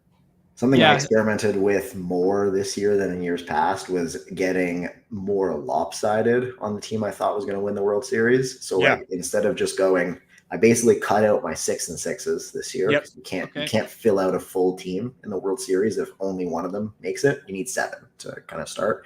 So my starting point was I'm having a team that's 7 players minimum. So that was, let's say it's Baltimore in this case. I also tried to make more teams with 8 and even 9 from the same team just to kind of leverage that. If I get a random like Baltimore versus somebody kind of crazy, like I'd rather have that extra Baltimore guy. So Suarez is viable if you go like deeper and you need a third pitcher. Somebody else make random takes a Baltimore guy. Suarez is fine. They're also a good candidate for that just because they have so many hitters like they can throw on late. So I have a bunch of 8 Baltimore, 9 Baltimore, and then 4 or 3 guys coming back from the other side. How fun would it be to just see Jackson Holiday get like hot in the postseason in Yankee Stadium? Like how fucking fun! Oh my god! Yeah, there's a lot of feel-good stories. We're gonna get to them with these AL wildcard ones here, but like Ohtani's first time in the playoffs, like stuff like this is gonna be like just what postseason magic is all about. I glossed over the Astros because we've kind of like talked around them a couple times. I just want to ask you guys a third rotation spot or second and third rotation. I think everybody's kind of in lockstep that it's going to be Framber and Yusei Kikuchi for sure. I would ask you guys who you think the third and maybe fourth is there. And then are we concerned at all about Jordan here? It's been announced that he's sitting out until the end of the regular season here, but are we concerned at all? Definitely, like, yes, because they, just straight up lied about Kyle Tucker for half the year in terms of his bruise. Like, not a great track record there. Jordan is the best in the playoffs, just because he's the best. So I was drafting with kind of no fear, and I think you can kind of keep drafting that way because this feels hard for them if he's not around and playing well. Like that kind of is like an if then type deal for me. Their outfield is very, very thin without him. Yeah. And then pitching wise, I think it's definitely Framber Kikuchi, 1, 2. And then 3 is probably Hunter Brown. Okay. Like that's I think the third guy that I would throw on there. I don't know why he's cut off from this list, but Brown, yes. Verlander, don't draft him, please. Maybe he makes it as like the ceremonial like guy to fire up the team. Maybe he mops up some innings, but like I don't think he's getting a start probably. If you're down 0-2 or you're up 2-0, Guess who's pitching game 3? In either of those scenarios, it's Justin Verlander. If it's 1-1, it's Hunter Brown. If it's up 2-0 or it's down 0-2, Justin Verlander is coming in there. You bet your fucking ass. I'm just trying to figure out like who these bench guys are. For I mean, the Astros are just down horrendous right now. I mean, yeah, they took DFA Jason Hayward from the Dodgers and play him every day. Like they're just coasting on that top end of their lineup. Man, not good for me. But when it comes to playoff rotations, this is a playoff rotation, right? I mean, Frommer, Kikuchi, Brown, I'm like very much into. So yeah, to me, I think it makes like I can paint that picture pretty easily, right? Like playoff rotation, top half of the lineup, and Astros Devil Magic, and you have a World Series contender. Like imagine imagine not trying to get the Devil Magic on your side. Like just don't let the Devil Magic get the best of you. Yeah, like I really have to like think about the Astros because like initial read, I just started drafting was like no Astros for me. They're scary. Yeah. They are deeper at the infield positions, so just be mindful of that when you're doing your stacks and stuff like that, that all your kind of like backstack guys that you're going to want if you want to take a shot on like Singleton coming into a couple home runs or Jeremy Pena being the guy that we saw in the postseason last year or 2 years ago, whichever year that was, they're deeper at infield because you want no part of Dubon. Jacob Myers' playing time might be safer now that Chas McCormick had a setback. Chas McCormick was on pace to kind of like come back and potentially crack the wild card weekend lineup, but it looks like division series at best if they make it there for Chas McCormick. So maybe he's a piece of leverage. Maybe he just doesn't matter like he hasn't mattered all year. So yeah. One more pitching thought for them before we move on. I'd be remiss if we moved on without mentioning Arrighetti. I feel like if this team goes deep in the playoffs, he has some role to play. Okay. Just like he had that kind of fuego stretch. And I feel like they're a team that creatively uses players and puts them in positions to succeed. So it wouldn't shock me if he he feels like 2023 fought. Yeah. Ooh. Yeah. That's nice. I was going to go one bridge further and go like 2018, 2017, Lance McCullers. Ooh, I like. Comp guy strikes again. Too soon. Too soon. Lance McCullers been hurt for like 3 years. We're still drafting him in the digger, baby. Imagine not. Try getting me to not click his name next year. The curveball is still biting. yeah, man. Forrest Whitley's coming, baby. He's still coming. You know what's going to fix McCullers' elbow? He's just going to become an 85% curveball guy. Yes. Like that's going to Tommy John number 6. It's going to heal him. Just skip the fastballs. He already was an 85% curveball guy. Oh, shoot, man. Love talking ball with the boys. All right, we got Royals, Twins, and our pesky Tigers up here. First note I would say is the Tigers, they are all outfield. Like every single one of them that hit at the top of that lineup, they are all outfielders. Not all outfield, John. Wow, ooh, interesting. Okay, save that little nug there for me then. But I feel like they're getting stacked more frequently now than like the Royals are, for instance, because of Scooball's ADP and the allure of having potentially the Cy Young winner on a roster. So I think if people get froze out at pitching, they really feel like, oh yeah, I got to take Scooball here and then start building out Detroit. It's the logical way to do it, but I think there's some leverage in getting to Twins or Royals instead. But Bobby Witt kind of has the same effect with the Royals stuff there. Let's walk through these three guys. Yes, I know this is Colt Keith disrespect. I'm sorry. Yeah, it's exactly what I was talking about. Yeah. Little 101 Spencer Torque getting loose in the postseason. That's what I'm really talking about. There we go. My boy Torque. And since August, man, 124 WRC plus. Really got his shit together after getting sent down. Ooh, I like that little nug there, Nez. Hey, don't let Rake Rogers face a lefty in the postseason Hey, either. now, Yeah, hey now, you want him to go Jake Berger on your ass? Watch out.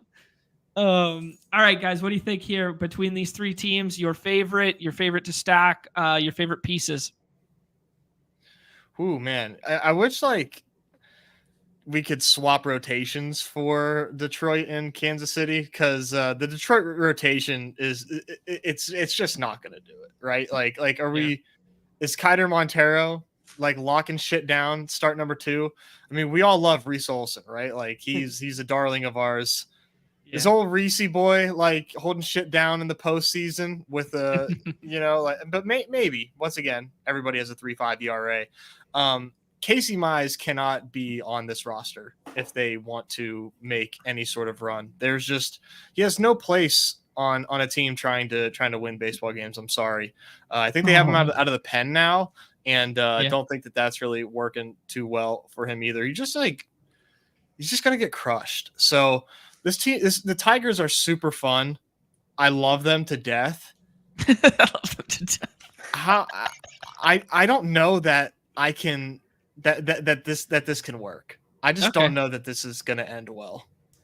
I agree. My answer to like gun to your head, which of these teams is the one that like you need to draft and kind of go in on, is just give me the gun. I don't want any of these. I'm good. I would rather spread out the NL teams and like work deeper into the wild card stuff there. And here in the AL, I think the answer is kind of focus a little more towards the top of the board. I don't think you draft Minnesota at all until we're like certain that they're going to be in. And even then, like at your own peril. The Detroit rotation stuff is real. Their bullpen is on a generational run at the moment, which is a huge like contributor to them actually winning tangible like MLB games to get them here. But playoff scoring wise isn't going to do anything for you. You need that run to keep up at a historic clip and carry through the playoffs in a way that we haven't seen since that 2014 Royals team. Like that was the last like bullpen like masterclass probably that carried a team. In part their offense was different and fun in a different way, but like I just think they're a fun, great story for getting in. I don't know how deep they go. I respect it, man. I respect that in a big way. I do think that the top of their order at least has a little bit of pop that can get loose.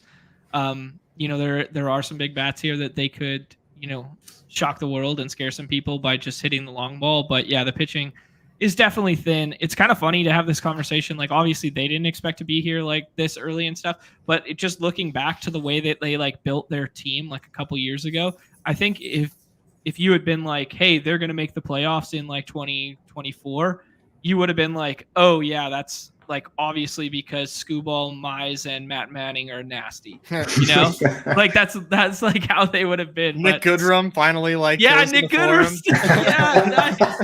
Yeah, exactly. I know. I had so much faith in this team, but they're fun, man. They're a good story, but like Chris said though, I mean not that it's like going to help us in our contest.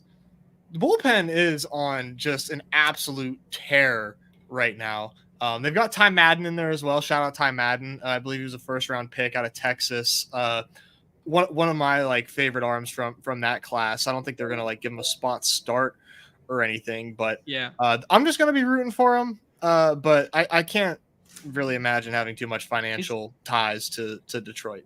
Is there any way we see Jackson Jobe? Like he made his big league debut last night. He closed out a game that they were up like, I don't know, 7-1 or 8-1 or whatever the hell it was at that point in time. Maybe it was 8-3 or something. But like, is there any chance we see him? Because I was thinking parallels to like David Price rookie year, like that sort of thing. Get this 1-0-1 out there, even if it's in just like a long relief fashion and he gives you like 2 innings, like a couple times. Do you think there's any chance? He's not in our player pool, but I think there's a chance. Yeah. I think there's a chance. I think maybe two different ways that happens. Like one, like arms just get used, they're just like throwing arms out, and like now it's like, hey dude, we need you to start, and we're not going to commit to you that long, but we need you to start. And if he rolls, maybe they keep him going. Or it's similar scenario and they're like down 0-2 in the ALDS or something, and they're like, hey man, like get out there and just strike out as many people as you can. Yeah. He'd be fun. I think he is not in the contest, obviously, but I think he's technically postseason eligible because he wasn't on the 40-man like at the cutoff, but he could be an injury replacement for somebody. I think they'd have to do some like roster shenanigans, but like, why not? That would kind of be a way to throw a wrench into this like Scooble awesome and then a bunch of mid stuff. Like, why not throw out there like that? Right. If you're ahead of schedule for, in a way, might as well like just do it. Yeah. Thinking about this Tigers team makes me sad because, well, I'm also thinking ahead that we're going to talk Mariners for 1 millisecond here, but it makes me sad thinking of like the Mariners when it was like, hey, this is going to be our future. And I was thinking about the parallels between like Matt Manning and Casey Mize and that sort of thing with like when they did the Danny Holtzen, Brandon Morrow, like all these guys, and it was like these are going to be Taiwan Walker, like these are going to be the saviors to pair with like King Felix, and this is why we're going to be good in like 4 years. Oh man. All right, guys. As I sob about Mariners stuff, is there any chance they make the postseason and bump the Twins out and be the low leverage starting pitchers that you need, because that rotation is electric, especially in that ballpark? Is there any hope for my beloved True to the Blue? I think there's a 1% chance. That is what they're currently sitting at. So that's a wait until everything breaks right and then draft them if you want. I wouldn't light your $10 of American money. So that's like, that's a lot for us. Yeah. So don't pump the brakes there. Yeah. That's like $70. Yeah. I wish, it's so much cleaner in NFL where it's like, we're dealing with 1 week at a time. I would love to know what it would take for the M's to make the postseason, because if they were in this contest, oh man, I could draft M's all day and night. You got the sick rotation, Cal Raleigh, say less. Like just give me all those guys. Unfortunately, I think it's a little hopeless. I think we're gonna need Valente Bellozo for the Marlins tonight to absolutely cook former Mariner David Festa. Oh, yeah, that's what it's gonna take. You're gonna need the Twins to lose 4, I think, or lose 3 of 4, and you sweep Oakland. And Oakland's been good recently. Yeah, it's a sad scene because I love that they go for it every year, and it's just like rarely comes to fruition for them. But I really wish that they got paid off for actually attempting to win games. Yeah. Anything you guys want to say kind of like in closing here? This is the sheet. I will drop the link to the sheet again. It's in the description there, but I will put it in the chat for everybody one last time. Yeah, paid feeling my pain there in the same way. Monopoly money. Get out of here. Shall we just hop in a couple of these and see what happens? Yeah, let's do it. Let's do it. We're going to go to this MLB. We are going to hit the pennant here. That green bar is really, really inching closer and closer to being full, man. Yeah, I got to think get these entries in. They're trying to coerce the daily player pool into here because the daily player pool, it was a bit smaller today, so coercing some in. Primetime Palooza too is good point. Yeah, taking entries away from that, but I plead to our contest creators out there, when we get that first wild card contest or that first fat postseason slate, I promise you, if you make that 30K, we'll fill that bitch. I promise. Man, postseason dailies is talk about restoring the feeling. That's where it's at. This is what we love to see. Baby CV saying that it is his first pennant draft. I love this, man. Come in here, be multi-sport guys, jam away. This is why we do this stuff. I've seen Tricky in a whole bunch of mine. He did some weird ass shit last night. He did an Aaron Jones only one outfielder team. He did like a 5-8-1 or whatever. If that even adds up, 5-7-1. Yeah, like the one outfield team can technically work, right? If it's just Aaron Judge going God mode. I mean, you only need one outfielder. He counts for like 3 dudes. Like, what if that works, dude? What if that worked? That would. I'm not saying it's take this contest to its core, dude. I'm not saying it's bad. I'm just saying this guy's Galbraining it up, and he is coming up with some absolute strats I've never seen before. All right, I imagine we're all going to be kind of on this Houston train based on the way we spoke there. We could get funky with it. Do San Diego? What do you like? I think Padres. Okay. You want to do the Padres? All right. Sure. It's going to probably lead us down the rabbit hole of some gross AL backstack of a team that we don't like. But yeah, like the 2 seed or something. An illustrative example for the people. Yeah. I mean, I've done a couple of these San Diego plus Cleveland already, so I kind of want to pivot, but yeah, I don't know. We'll see here. Yeah, I mean, this is a shared team, so we'll do whatever. This is we can share this. So I will listen to whatever you guys want to say. I mean, it's just it gets pretty ugly pretty fast. Do you want to keep doing Padres? Or do you want to lock down that AL team? Okay. I mean, it depends what you guys want to flirt my way here. I think Tatis out of this, and then I was just gonna say, man, if you want to do Astros, we can take Valdez and then like do it without Yordan. But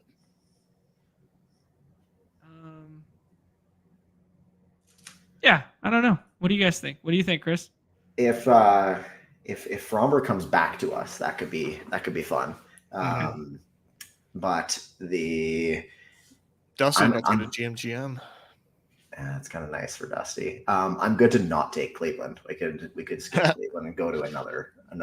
Make it a priority for us. Well, we might. It depends on what Dusty does here because he's clearly going to be debating Freddie Freeman, Flaherty, or an AL team here.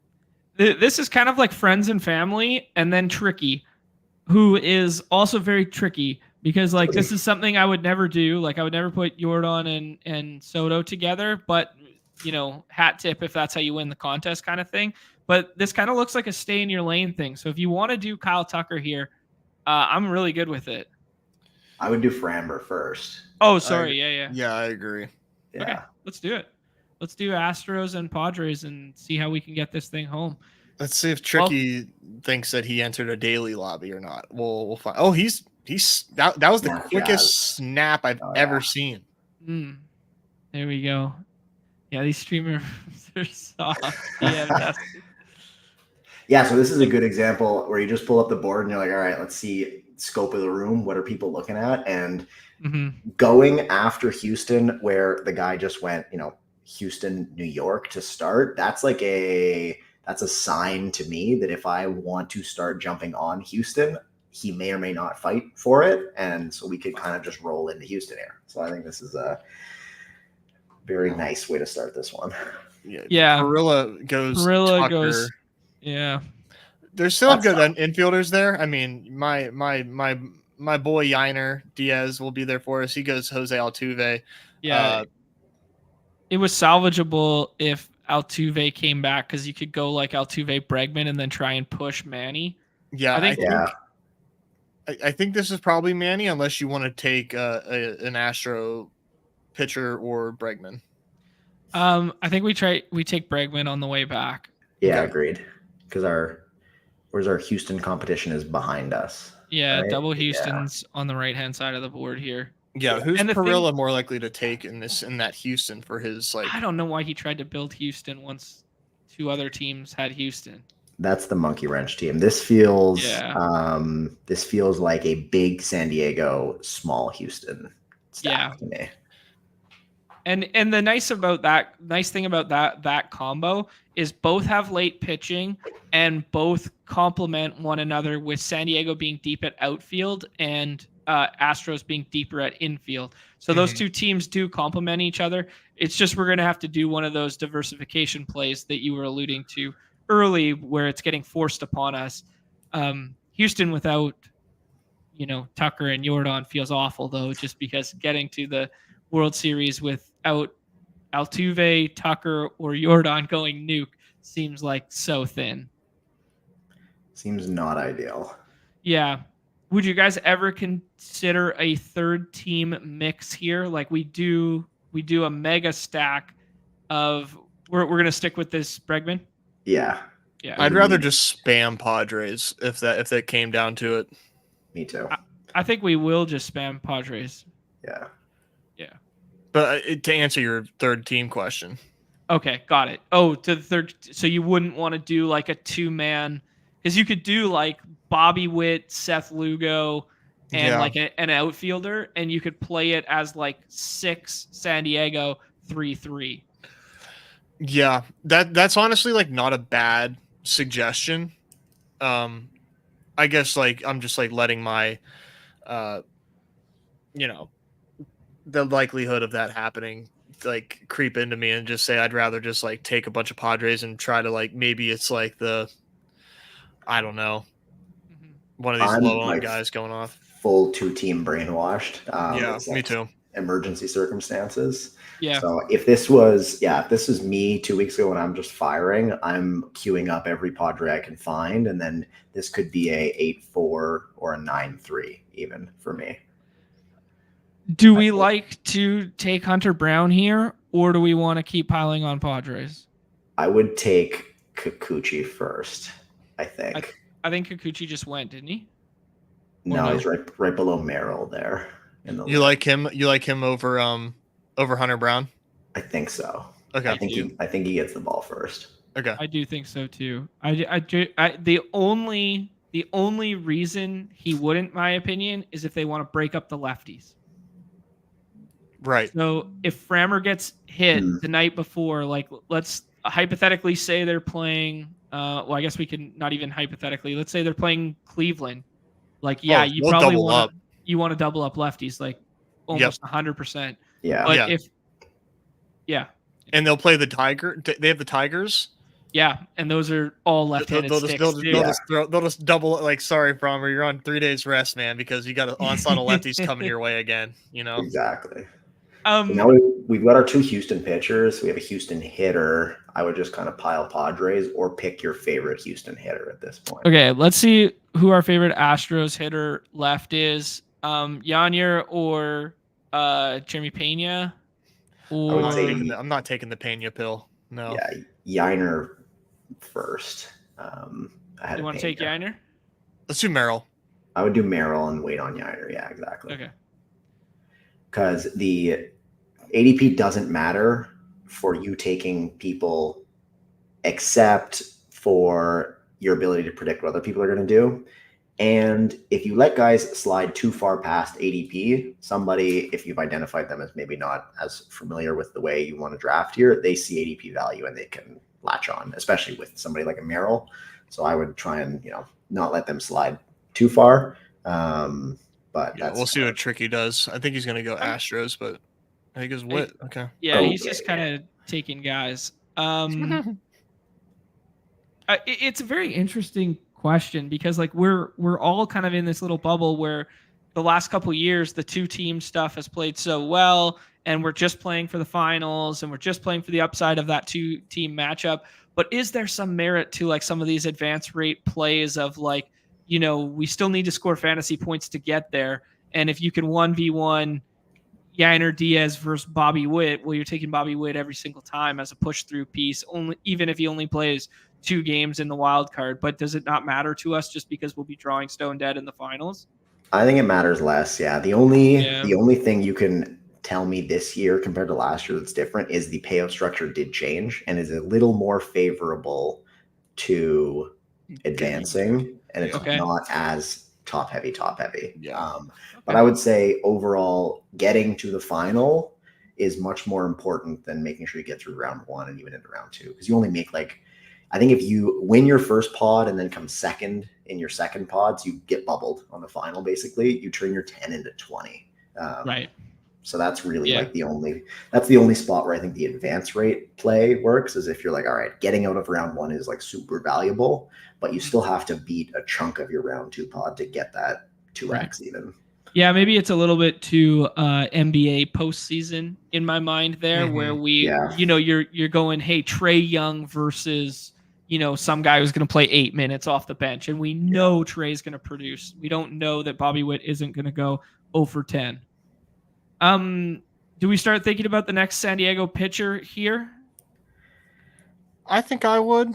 Yeah. Who do you guys prefer? I'm a King guy, and then I think ADP as well. Wouldn't want him to slide too much further. Sounds good to me. Yeah, I like King here. Yeah, the 200K is like just like the isolated ceiling of a game feels so much higher. He's a scoring format guy too. Like we're talking like, points in the game. Like the daily that King pitches is gonna be high in ADP. Like he's a machine in these formats. Yiner's here. Okay. What does this team look like so far? Yeah, that's what I was just kind of recapping in my mind. We got 4-3-2 thus far. We got Cease, Frommer, Kikuchi, King. Then we got Machado, Bregman, Yanner, Diaz, Yiner, Diaz. I always screw that one up. Tatis and Merrill. So cool. Yeah, I think this is a 5-pitcher team. Okay. So do we want to take Musgrove then?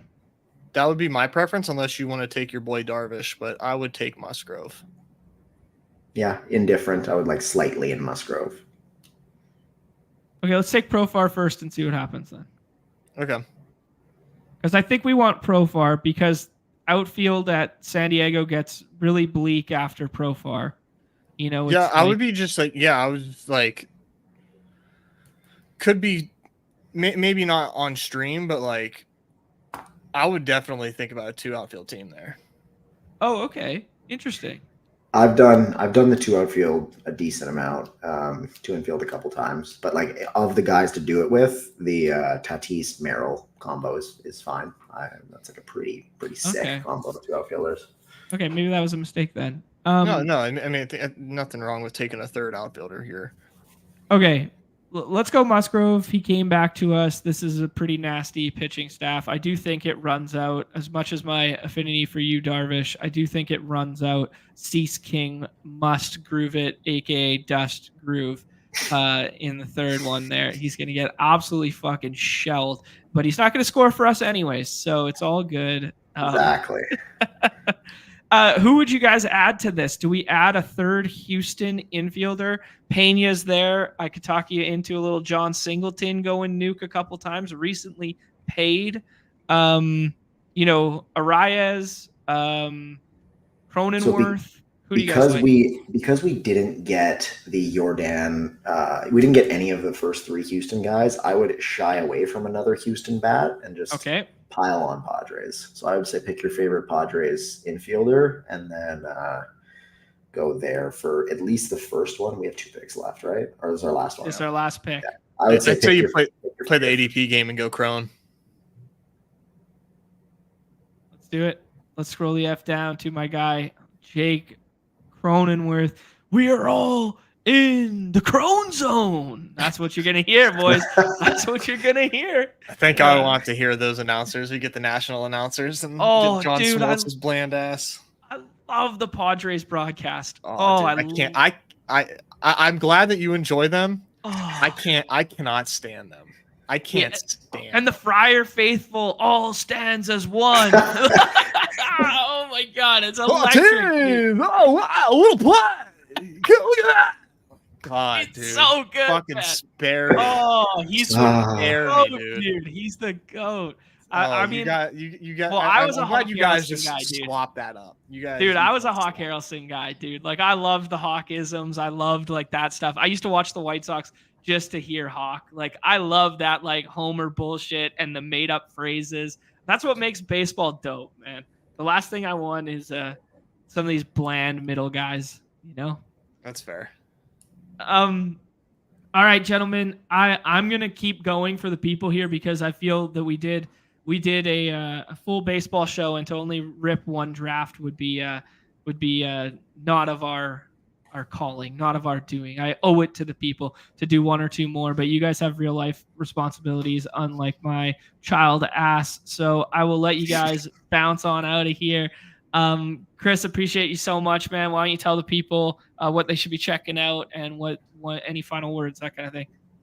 Check out Stacking Dingers for some other info on the contest, and then we'll do some more off-season stuff. But we did 2 pods on me and Sheep with kind of overall strat, and then kind of team by team like we did here today.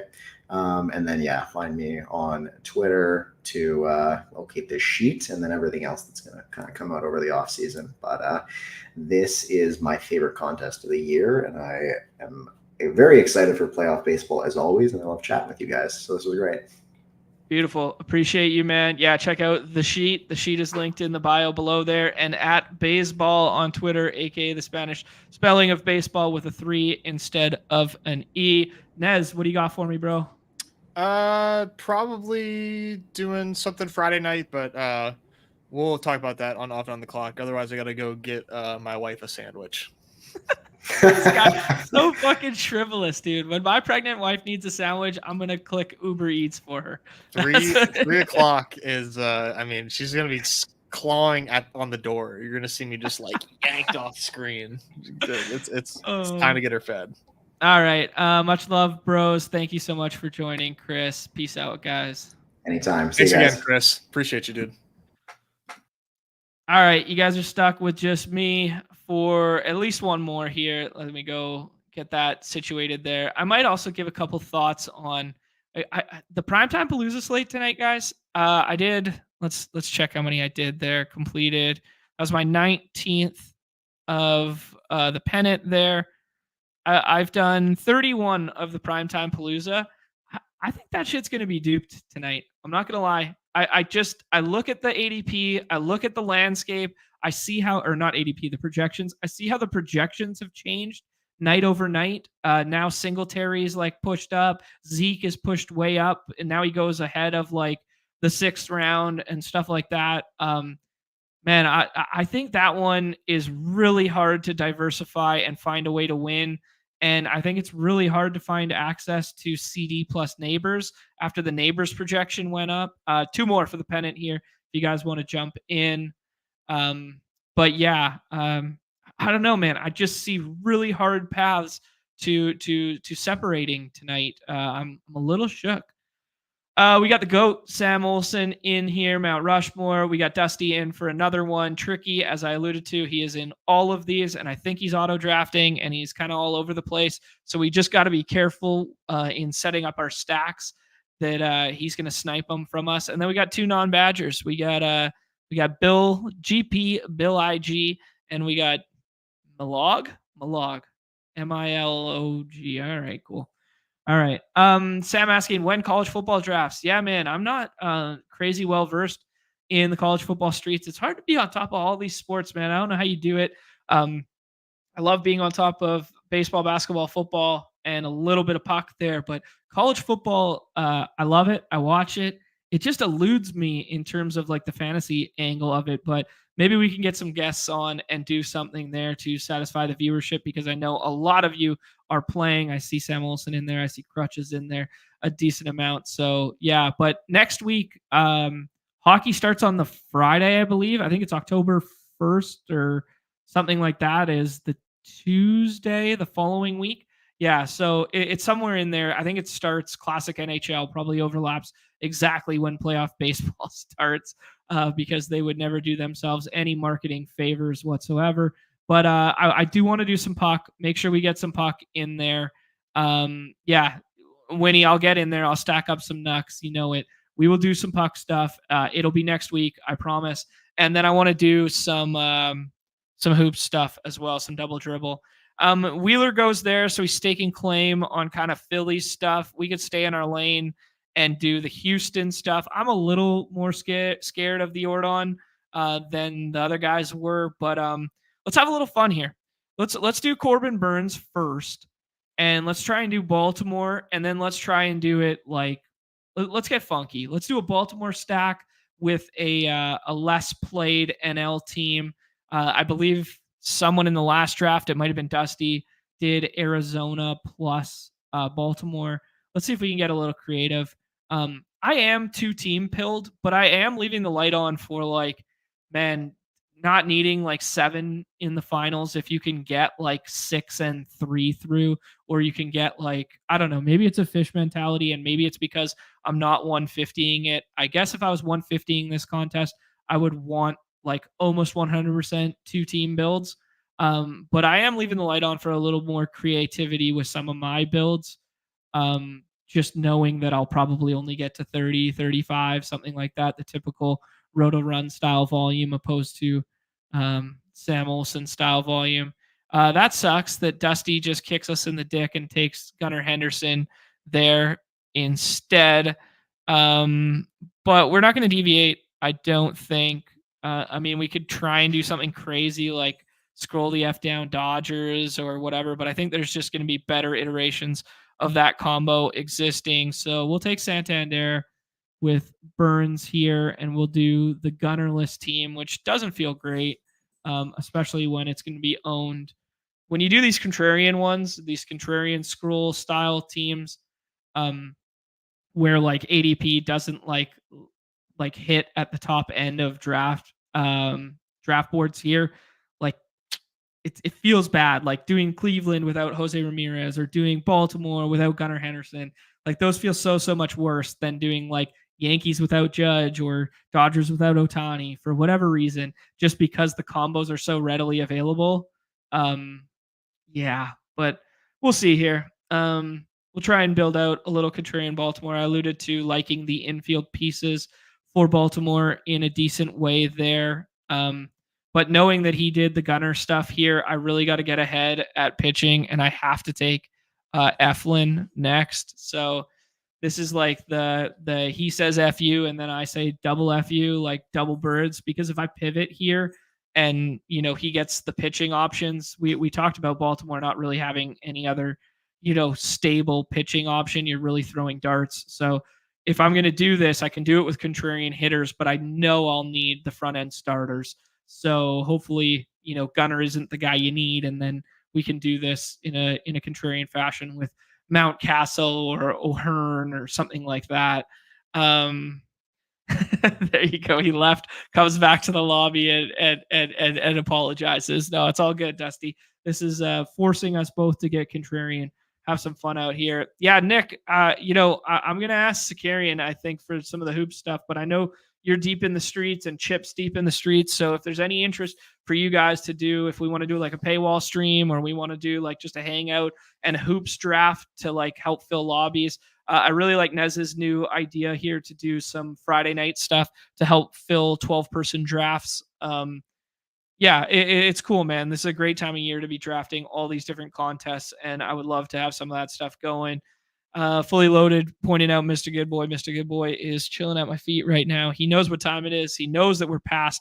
He gets even hungrier than Nez's wife here, and he knows it's time. Yeah, no real deviation for me yet, so I'll keep on this Baltimore train.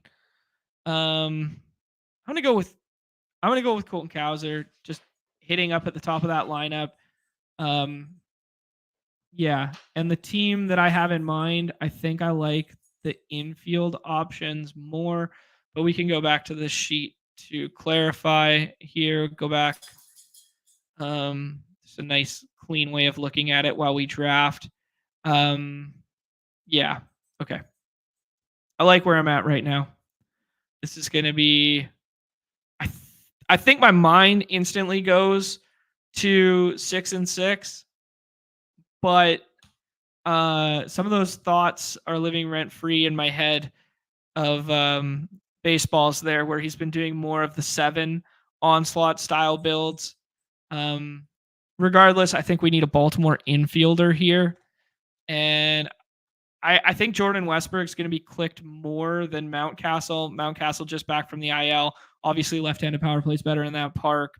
He might be at platoon risk with Ryan O'Hearn, but when Mountcastle's been in the lineup this year, he has been much better than Ryan O'Hearn outside of like the underlying hard hit rates. O'Hearn is a monster when it comes to the hard contact stuff. But let's put Mountcastle in this one. I think it's a contrarian way. And then I think we're going to get even more contrarian with this one. And I think we're going to do a Mets backdoor here. So, yeah. All right, let's do this. Let's do the Mets stuff. We'll start with Lindor because the pitching is a little bit deeper, and having no Lindor in a Mets stack would be complete and utter useless in my mind. Yeah. Oh shoot, guys, my bad. I didn't flip back to the other page. My bad. That's what happens when I'm on my lonesome and I'm not staring at the other guys' faces. My bad. There you go. Unstacked Jones wins the contest. Interesting.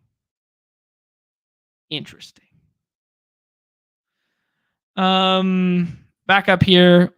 We'll go with the Mets stuff. Probably Pete Alonso. I think you can scroll at outfield a little bit. I mean, maybe we want to stake. Sean Manaea has been really good to close the end of the year here. Maybe we would just want to stake claim on this. It says he's likely pitching Friday. So this is going to be interesting how the rest sets up, knowing the fact that they have the doubleheader Monday. So if Manaea pitches Friday, he's not going to pitch Monday unless it's a win and you're in, and he's the second game of that. That was some really good alpha that I did not recognize from that game being rained out the other day when Chris Sale was supposed to start. This was 2 days ago now. We could do Adley Rutschman and make this 6-6, but I think I want to go a little more contrarian than that. Let's do Pete Alonso on this one. Let's make this a Mets 7, potentially with 3 pitchers from them. One thing to think through with like the front end aces too is like your builds are going to be primarily 4s at the pitchers when you spend capital early, and they're going to be 5s when you don't. So like a contrarian way to approach it too would be to tack on a 5th pitcher to like a Philly stack, for instance, that has Wheeler and Nola. This time they got split up. But if you had Wheeler and Nola and then doing your a 5 pitcher build with a 3 spot from the other side, just a contrarian approach, it's probably giving up a little bit too much because of the draft capital spent. But I'm just thinking through paths to like have your, when we get to the finals, hypothetically speaking, how my 5v5s or 6v6s or 7v7s look different than the other players in the pool if and when we get there. Let's go with the Mets here again. Severino, I think, will be second in that rotation. I mean, maybe David Peterson, but there you're doubling up on lefties. I think it's Severino. Severino has pitched really well down the stretch there. Let's take him. I'm leaving a spot on this team for Vientos. Vientos' power is legit real. Him and Michael Tolia, like two guys that I just like, man, all they do is get extra base hits when they hit the ball, and they hit the ball hard. I'd actually be curious to look at the Savant page for Vientos.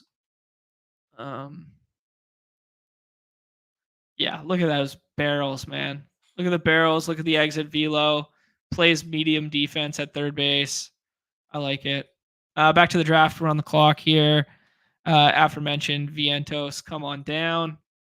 I don't think this can be a 2 outfielder team, seeing as though they're both from Baltimore. So I will tack on a Mets outfielder here. Nimmo will be the chalk. Nimmo will hit at the top of the lineup. Nimmo is a guy that I've often lamented as not being interested in. I was kind of flat out wrong on his power profile.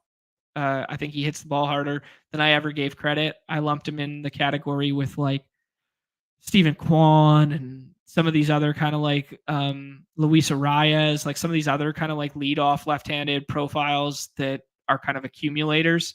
I did him a disservice in the dinger. I think he's got a little bit more pop than that. I'm scared that JD Martinez will be a little bit of a platoon risk with Jesse Winker. So the other option would be Starling Marte, and he'll probably stay in because his defense is half decent. But Harrison Bader, at risk of taking some at-bats from him, especially versus lefties, even though they're both right-handed. Actually, they're both low-key lefty killers, to be honest.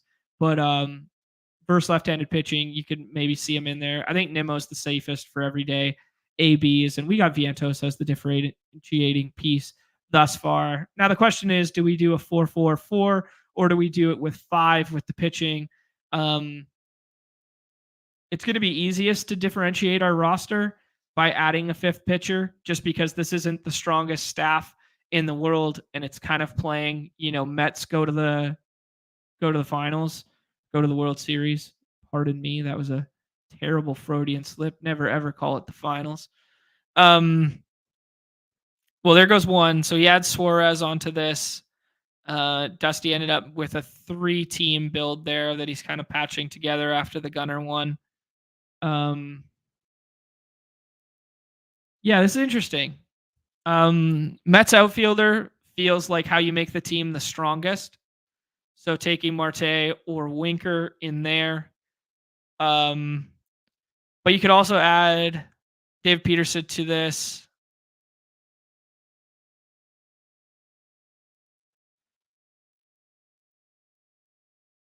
Let's go with Winker. Let's go with a contrarian left-handed piece.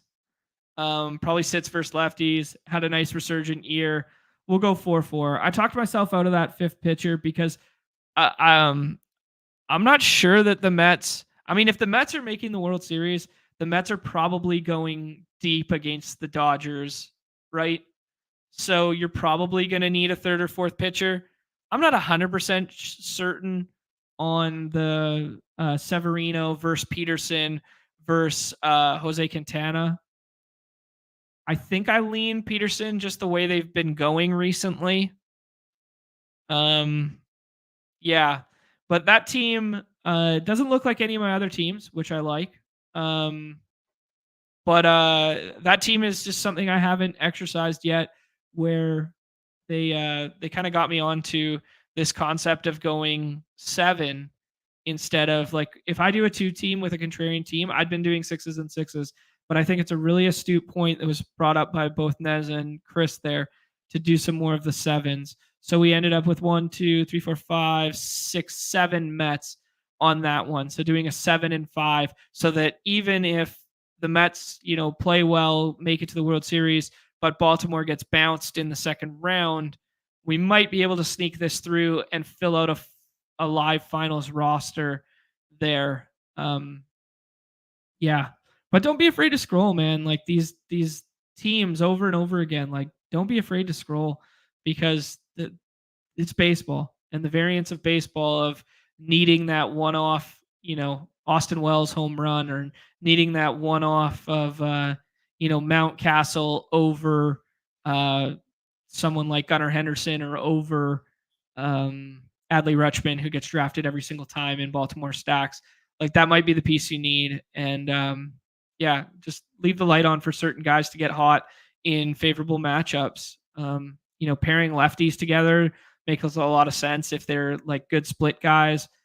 Pairing some of these righties together would make a lot of sense, for splits purposes as well. So if you did like Mountcastle and Westberg and implied that they were, and Santander's switch hitter, like you did that as a 3-man where they're facing like 2 lefties from Houston, like, yeah, it's just like there's sharp little micro edges. But I think we've settled on the fact that 2-team builds, they feel solid. They feel best right now, but it's definitely playing for the finals. If I only had a couple bullets in this contest, I might do something crazy like, last year, who would have paired, we were talking about the finals and there was only 5 full stacks in the finals, and they all finished 1 through 5 last year. So pairing, the Rangers, your instincts to come into these lobbies isn't going to be pair Mets and Baltimore together. It's not going to be pair Rangers and Arizona together from last year. But if you want to give yourself a path to winning and you're fine with just taking a goose egg on your $50, come in here and put the Padres with the Royals, and then put Cleveland with the Mets, and just do shit that no one else is willing to touch, willing to do. And you'll give yourself a path at least. You'll lose every single time if Ohtani's the guy you need or Judge is the guy you need. But yeah, that's just the nature of these games. Okay, guys, I will do one primetime Palooza for my NFL people who have stayed the course here. Not a ton has changed between last night, other than the projection stuff that I alluded to about 10 minutes ago. If you missed that, just rewind to prior to that. But you guys can get a sneak peek at my rankings that I was kind of like auto drafting off of, or manually auto drafting, where I was doing like 5 at a time and then queuing up and that sort of thing. Interesting to note that ETR has Lamar Jackson over Josh Allen right now in our scoring format. Evergreen reminder to look up in terms of half-point PPR and not just use FanDuel or redacted scoring, because they have bonuses this year and we do not have bonuses, and those are baked into ceiling outputs. So use the half-point stuff if you're looking at projections. It'll be closer to our game without the bonuses. But yeah, you guys could see I'm taking a little bit of a stand of putting like Rico up here. Yeah, I think they go throw heavy. I do think Rico's done enough. It was leverage off of the idea that Zeke basically had a projection of like 2 yesterday and was going in the 6th round over and over again. And now people are taking him in the 5th. So I was like, how do I leverage off that? Well, I'll push Rico up and make Rico like a concerted part of my portfolio comparative to others. Take it with a grain of salt. There's very, very minute micro edges in these 2 game slates, and volume is king. I will remind everyone there that getting exposures to the GM combos, I have no Lamb plus neighbors. I don't know if they will survive or if those will be cancelable offenses. I imagine if the draft board runs off like 3 quarterbacks to start, I don't think it's a cancelable offense for neighbors and Lamb to be paired together, but they might fall into that combos threshold that Underdog sees otherwise. That's just my 2 cents. I think the only cancelable offenses on here would be if you get Lamb plus Henry plus Allen and Jackson, or if you get Lamb, Neighbors, and Allen and Jackson. I think then when it's a 3 combo, that becomes the cancelable offense of the night. But we can't concern ourselves with those things, just putting it out into the ethos there as you guys mine through your combos and what to expect to see tonight. I have Khalil Shakur over Keon Coleman and over Wan'Dale Robinson. This Coleman being ranked down here is not necessarily a reflection of what I think of him as talent and matchup and stuff like that. We saw Marlon Humphreys get beat kind of bad a couple times this year so far. But it's more, it was more just I was overexposed through the first couple drafts. So it was me just kind of adjusting. I'm doing more of the 2 running back builds than the 3 wide receiver ones because I think it will be more contrarian tonight. The boards kind of run off the same over and over again, where you get Henry and Cook paired together if somebody takes a quarterback in front. So the combinations that I think will be more contrarian is like if you put Zeke with Rico, it's so thin, but like something like that. Or if you do Singletary with Rico, like people have a really hard time passing up the tight ends to do so. So I think that's one contrarian path. Tacking on Justice Hill or tacking on Zeke Elliott or even Tyrone Tracy to a lesser extent at the end there feel like decent ways to get contrarian with 2 running back builds there. If you paint like a trailing game script, so you do like a Dak double and you do like CD plus Dak plus whatever, then you go ahead and tack on like Tyrone Tracy as the bring back in the last round. Just intelligent ways to get contrarian. Let's rip one here and then call it a show. That's the hurry up. 20,000 entries. We got the 20K to first again here. About 70-ish% full by the looks of it there. So definitely some time to get some more entries in here for everyone. We got copper prices in here. We got Chris, who's always hanging out, and then we got DJ24 Goat. I don't know, DJ24. Who's that in reference to? I don't know. DJ24. My mind went to DJ Stewart, which is just so pathetic. Anytime you can make your screen name a platoon. Baby Stevie saying that he did a 2-team build that was an 8-4. It's a little thin. Yeah, man, I think we're kind of overlooking projectable points in the early rounds to push teams through in how we look for it in NBA. That being said, if you're able to get a little pod variance in your favor, get a little pod luck go your way, you would then go, push those 2-team combos through. They could be very, very strong. But yeah, Padres are becoming everybody's favorite flavor of the week, and it looks like people like drafting them a little bit more. DJ24 Goat takes Lamar Jackson at the first pick there. Genuinely love to see it. I'm CeeDee Lamb over Neighbors. I do get the take on either of them. They're both missing corner help tonight.